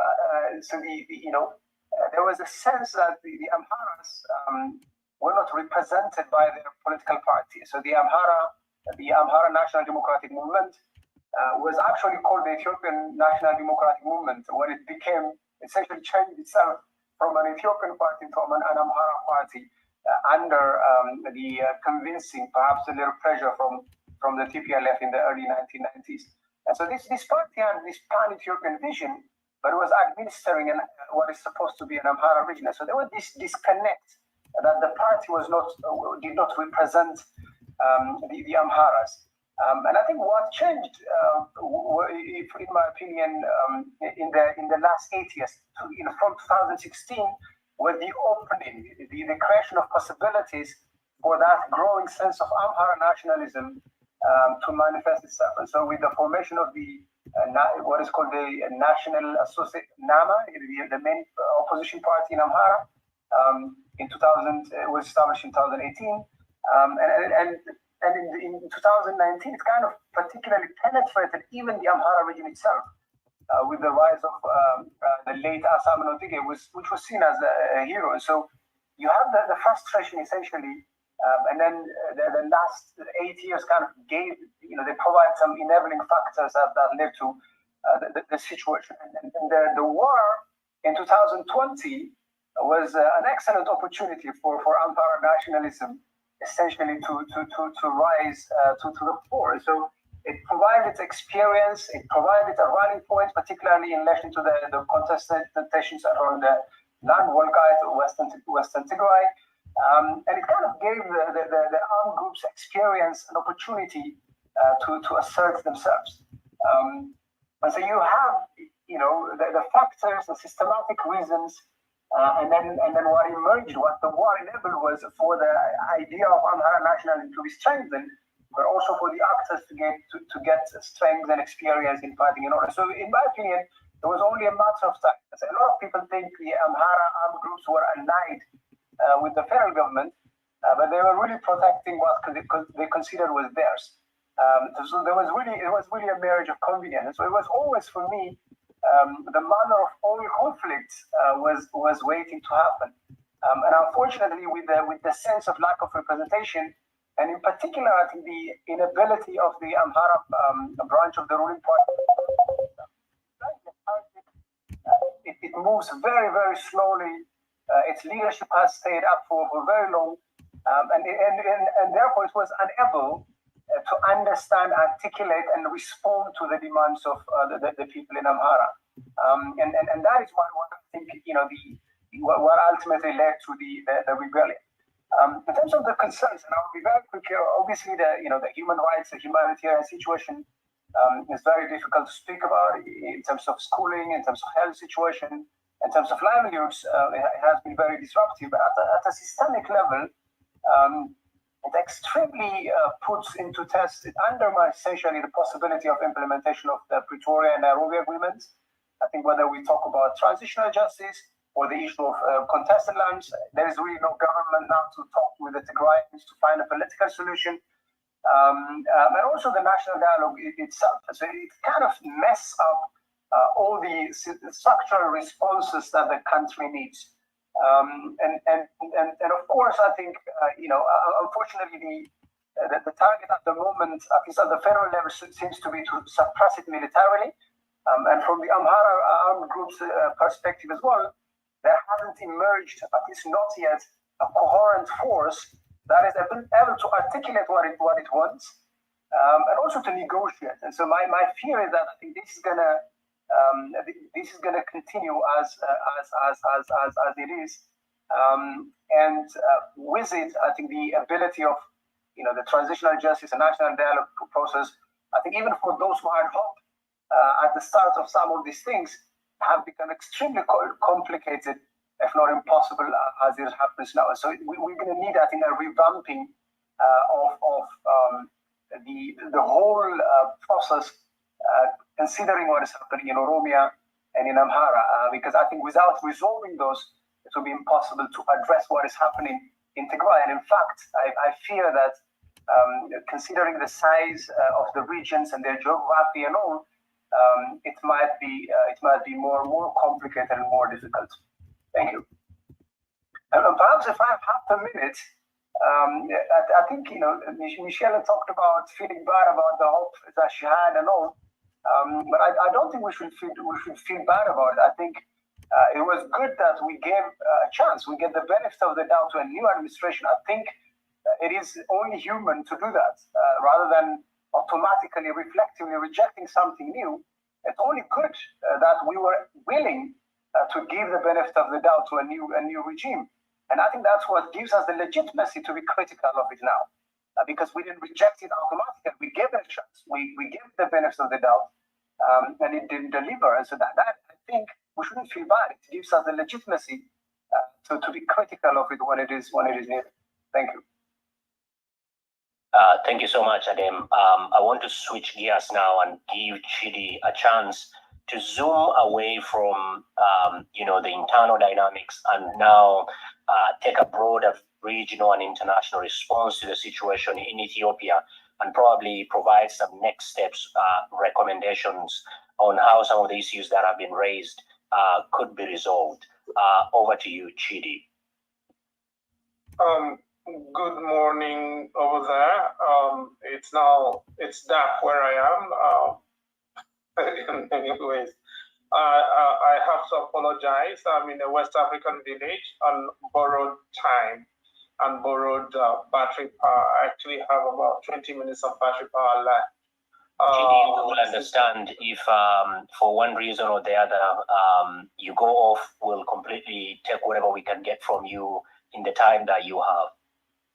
Thank you very much, Abdullahi. Let me join in thanking the organizers as well for this.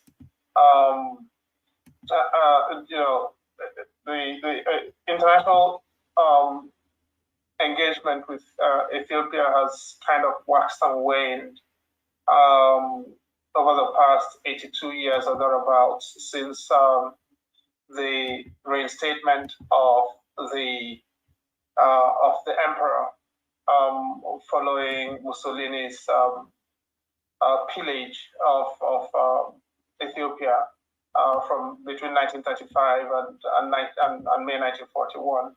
And of course, the effort to reinstate the emperor was a truly international effort in many ways, involving regiments from different parts of the world. And Ethiopia, of course, has the longest continuing diplomacy in Africa. South Africa can want to compete, but South Africa's diplomacy was in effect re-engineered in 1994.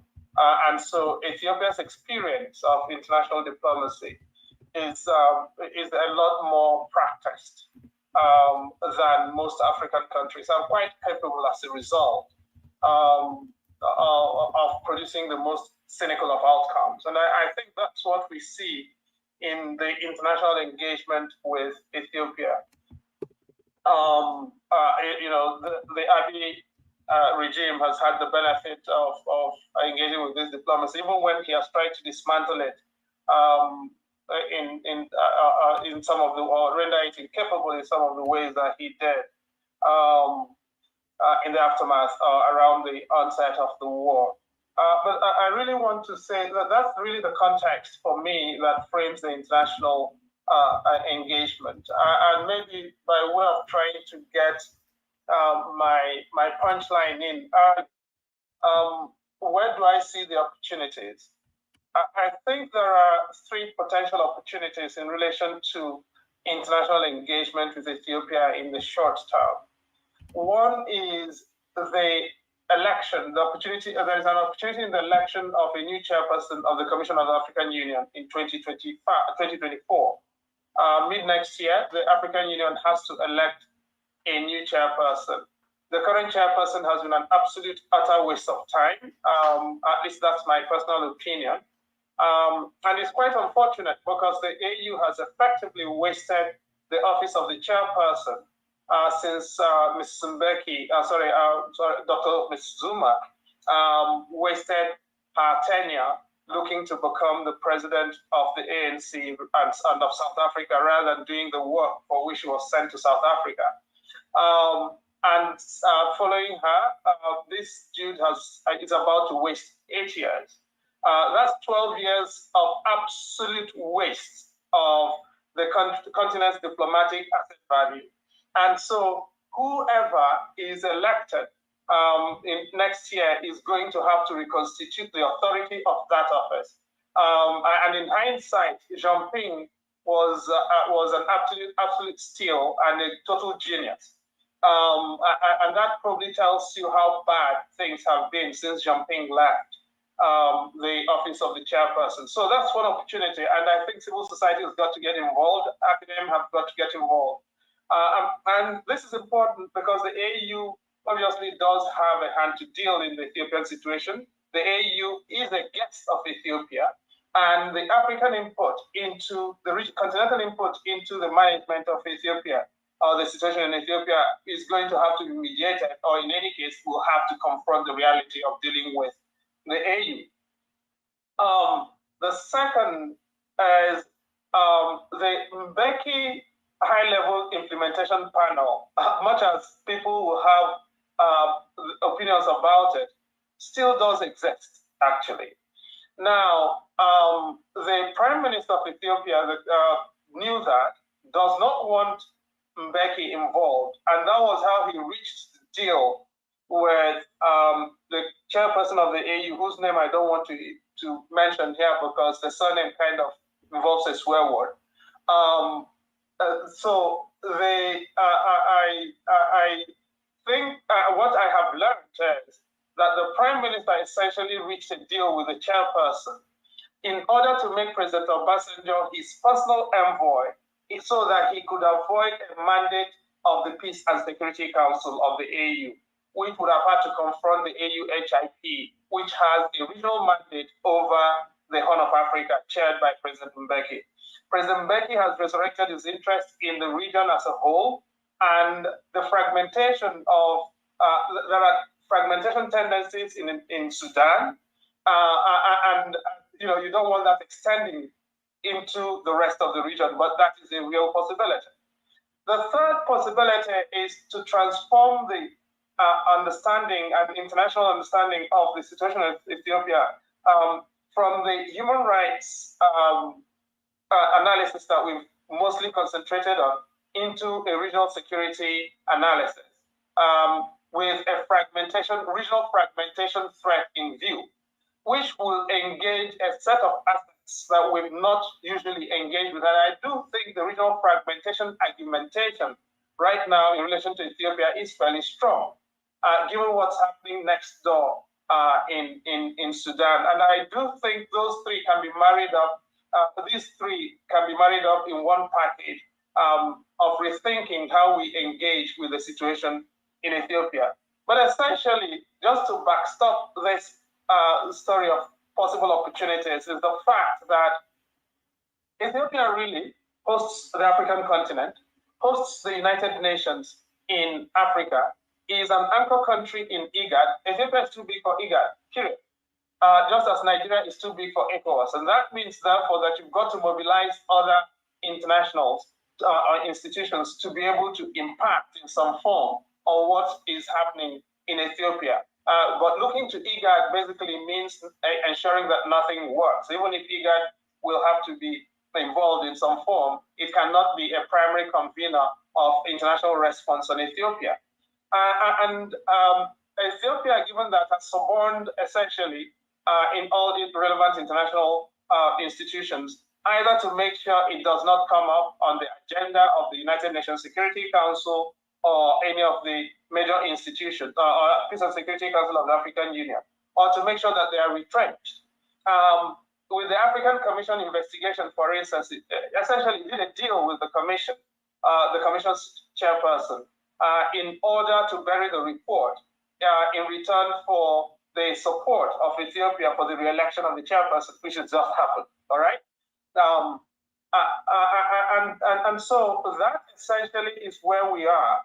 And it seems to me that we've got to rethink how we engage with Ethiopia in order to persuade international actors and continental actors to see new opportunities. And in my view, we do have a major opportunity in pressing flesh and pressing necks ahead of the election of the new chairperson next year. Can I yield here? And if I'm bounced, you know that battery and energy hunger have taken their course. Thank you very much.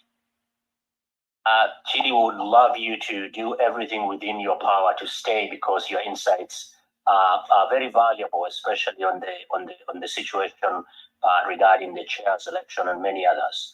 I think we'll get into the question and answer session here, and I'll start with you, Faisal. What are the implications of not addressing the crisis in Oromia that you painted in a very dark, way? And are there opportunities of localized means of trying to address some of the issues that you raised?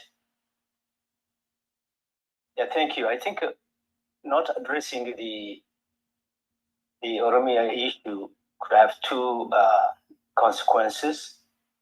One is obviously, if the war continues, the OLF agenda, which is still part of the program that it has, which is complete cessation from Ethiopia, could be revived, especially in the view that the youth Cairo feel betrayed by the last revolution. That's one consequence.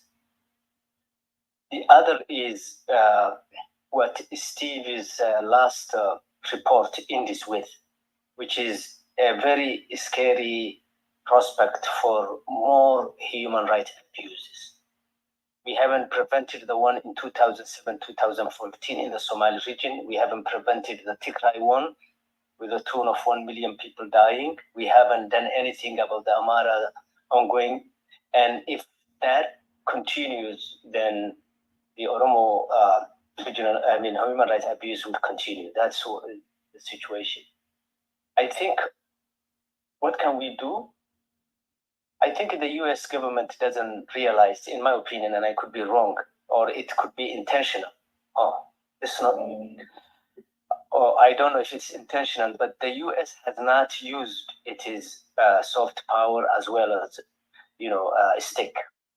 The Ethiopian economy and the budget support that we give to the government of Ethiopia has not been used as a collateral to promote human rights issues. That's how I ended up in my presentation.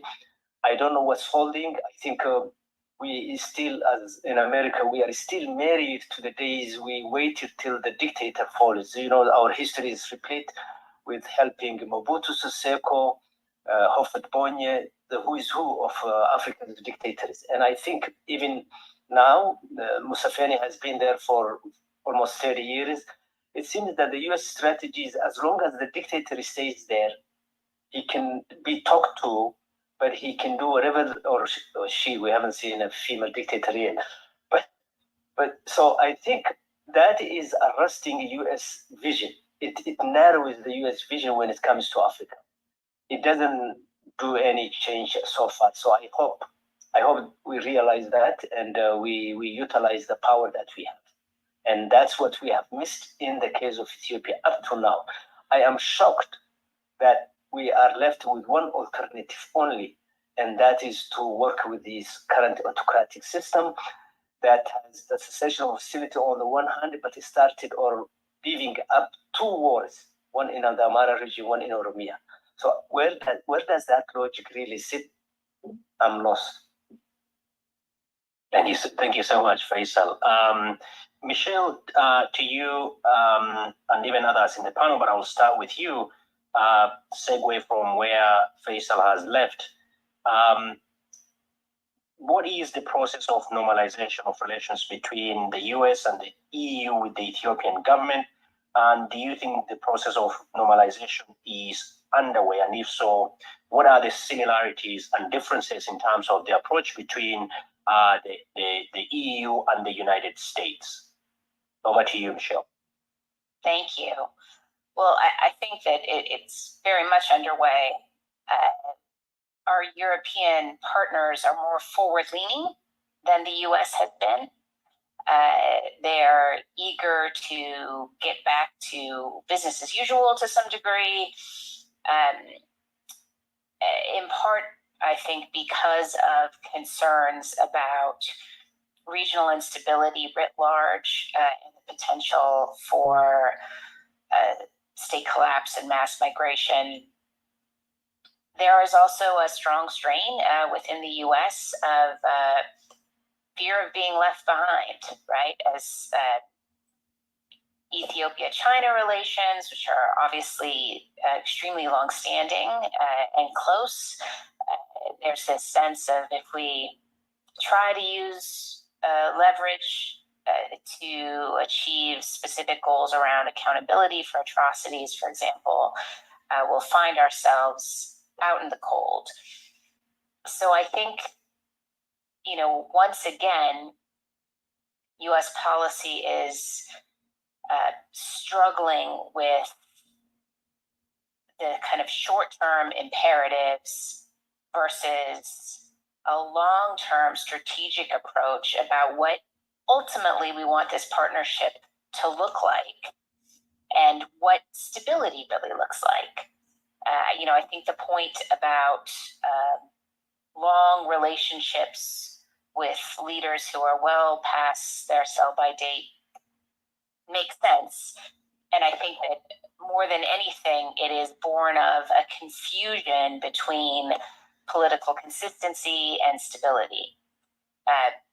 But obviously, as other speakers have so eloquently established, right, these cycles of repression only feed the kind of root causes of civic violence and instability within Ethiopia itself, and just add new layers to contested history and a sense of unfinished business in various communities. So the difficulty is getting enough focus and attention to have a clear strategic vision and the patience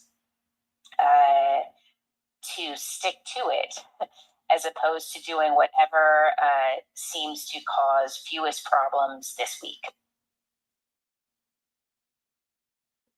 Thank you, Michelle. Adem, I've got a couple of questions for you. Can you speak to the question of marginalization of Amaras that you spoke about, the narrative around there, and also from the audience, given the Fanos crimes of ethnic cleansing in Western Tigray, how can they be held accountable?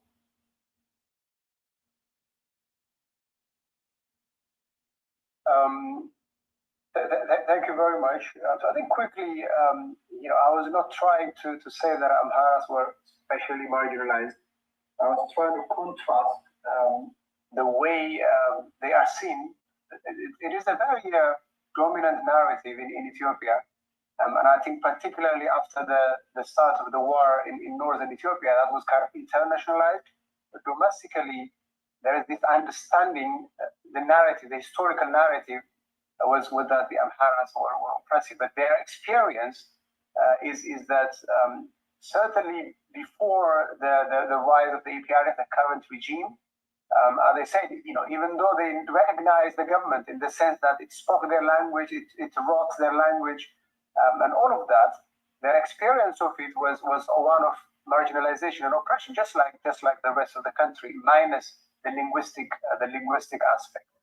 But particularly in the last 30 years, the sense of marginalization has increased because, as I say, the displacement, you know, because of history, they have expanded. They have settled in other areas of the country, and as a result, they're more vulnerable to identity-based politics, right?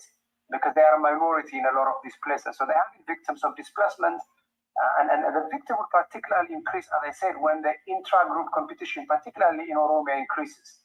And so every time there is tension within Oromia between different Oromo groups, often the victimhood of the Amharas increases. But I think most importantly, particularly in the last 20, 30 years, the sense of marginalization has increased because, as I said, a lot of people are looking at the social development, social economic indicators and see, well, in terms of road connection, it is below average.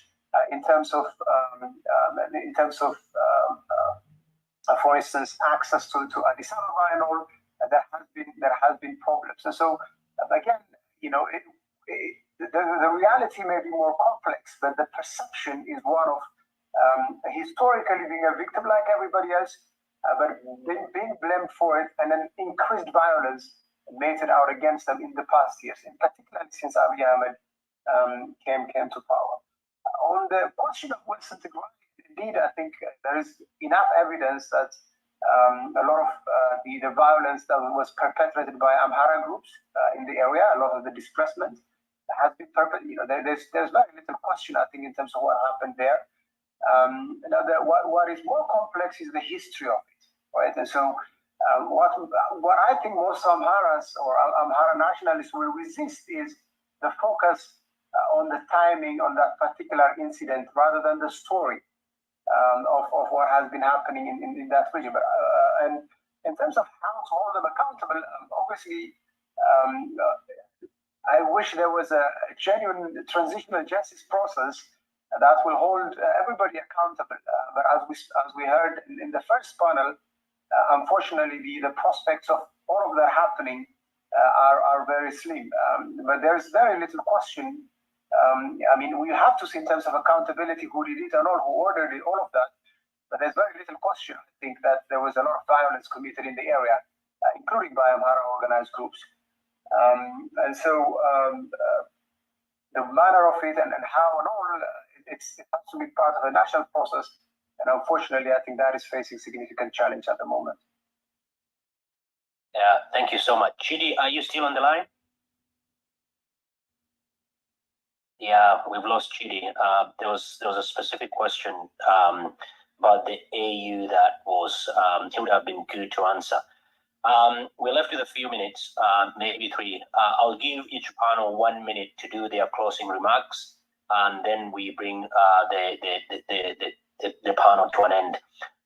Because you are in the room, Faisal, I'll start with you. Some of your closing remarks. 1 minute. Thank you. Thank you very much. I think we need to really talk with numbers and matrix, if you will, data. I think marginalization should be talked in the context of what's real and what's not real. For instance, take the Somali region, as I said, who was incorporated in Ethiopia lately in 1954. Less than 1%, and I'm being very generous, speaks the Amharic language. That means they are shut off from all services. 80% of the employees in the federal government are probably Amharic speakers. And take it, or divide that in between Amhara, Tigray, and some Oromo. Less than 0.2% of Somalis are in the Ethiopian National Army. I mean, I can go on and on and on. Marginalized, there is no Somali woman who probably holds a position at the federal level, probably with the exception of 2 people. When we talk about marginalization, it's not really having a political contestation over who rules the country. That's the narrative that you hear from the center, as I said earlier. But when you talk about marginalization, the South, the Eastern Oromo in particular, the Somalis, the Afar, the Sidama, they are still as if though they don't belong. Nowadays you hear in America, really, Trump is voter is saying they are marginalized because they have seen few women taking jobs and some black people getting some jobs here, and they feel like the white man has been marginalized. That is not marginalization. Marginalization is structural, institutional. And I do disagree with my colleague. I think if there is marginalization, we need to come down to the South. The whole political construct, as I said, of the South is not because they are related with blood. It's because they have no access to the political power and the pie that Ethiopia talks. Now, I like to join what Michelle said in terms of how can we work with what we have right now? Even if the US government says for the short-term gain, we have to really pursue this, lame and limping transitional justice that the government is willing to work. I think probably if that's the only alternative we are left with, we need to bring that down to the civic societies, not give the entire process to the hand of the government. You have to understand that Abiy is now claiming, Prime Minister Abiy is claiming to preside over a party that is about 15 million members. This is not a member that you really voluntarily join. These are the government employees, from minister down to cadres. That is what you talk when you talk about the Prosperity Party. If you leave the transitional justice that we are even saying it's better than nothing, then you are leaving the entire process to an autocratic system whose product can easily be projected and predicted, which is to strengthen the position of the government. So I agree with Michelle and even with the ambassador to an extent. If that's what we are left with, we have to chip off the edges of that process and see point of entry, bringing down all the way to the lowest level of the communities and the society that we're talking about. Thank you. Thank you, Faisal. Over to you, Michelle, and then we'll close with you, Chidi. I'll be very brief. Two things. One would be to stress the importance of this kind of dialogue and of continuing to force the United States government to articulate its goals and reckon with its policies and deal with the disparities between sort of stated desires for what this bilateral relationship is built on and yields and where we're at right now. It's more important than ever because the sort of list of crises is so long and attention spans are limited, and nothing good comes of letting important policy issues fall off the radar. So it is absolutely critical to find ways to keep surfacing these issues and resist the temptation to say, well, the Tigray crisis is over, and so everything is fine, ignoring, of course, what's happening in Oromia and Amhara and Afar, etc., and the unresolved business in Tigray itself. The second thing I would just say is really to reinforce the point that was just made when I think about the limits of what I think the current Ethiopian government is really capable of, and how one builds the context for a more just and sustainable dispensation going forward. It really is about localities, about sort of subnational civil society entities, trying to find ways to engage in dialogue, to understand aspirations, understand red lines, and avoid a situation where 10 years from now, every different community has a factually different history about what happened in this time period. And that's work that, while dangerous, I suppose in some ways, seems doable right now. Adam? I think for me, and obviously I was asked to speak about the issues in Amhara, but the way I understand the problems, they are Ethiopia-wide. I think that at the root of all of this is the inability of the country to generate a more inclusive narrative about the country, in terms of what it tells itself and what it is, and also in terms of building institutions that are acceptable, right? Whether it's in terms of a federal arrangement, local representation, and all of that. So I think it's a question of building an inclusive narrative and an institutional framework that is necessary to transition the country. Otherwise, if you look at all the problems, whether it's in Oromia or in Somalia or in Amhara, you can give them identity, you can spin them in identity terms, but the root is the same.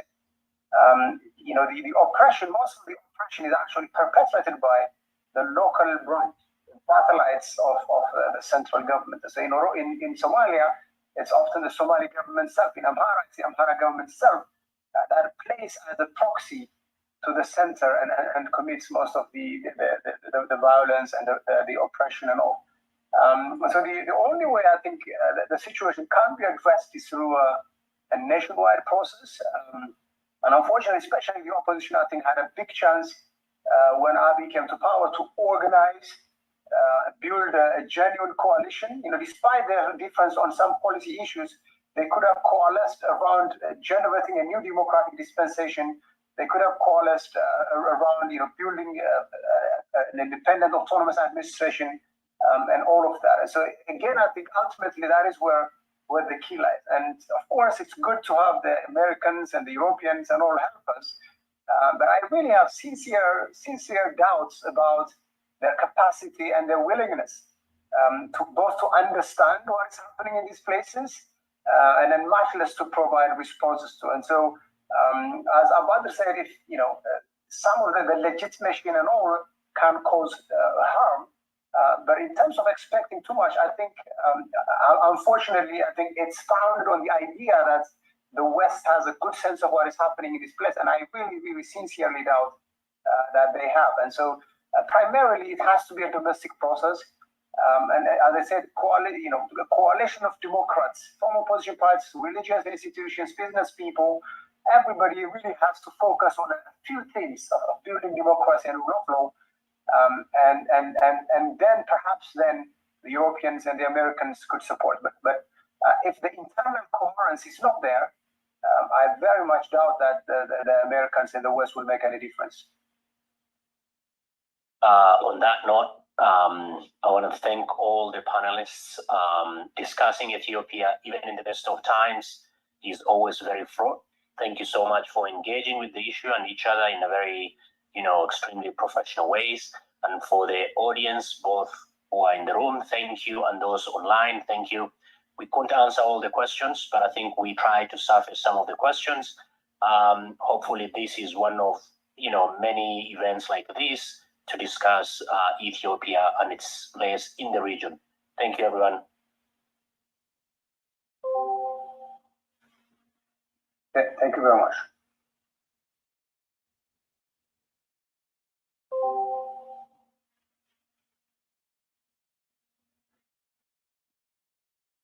Recording stopped.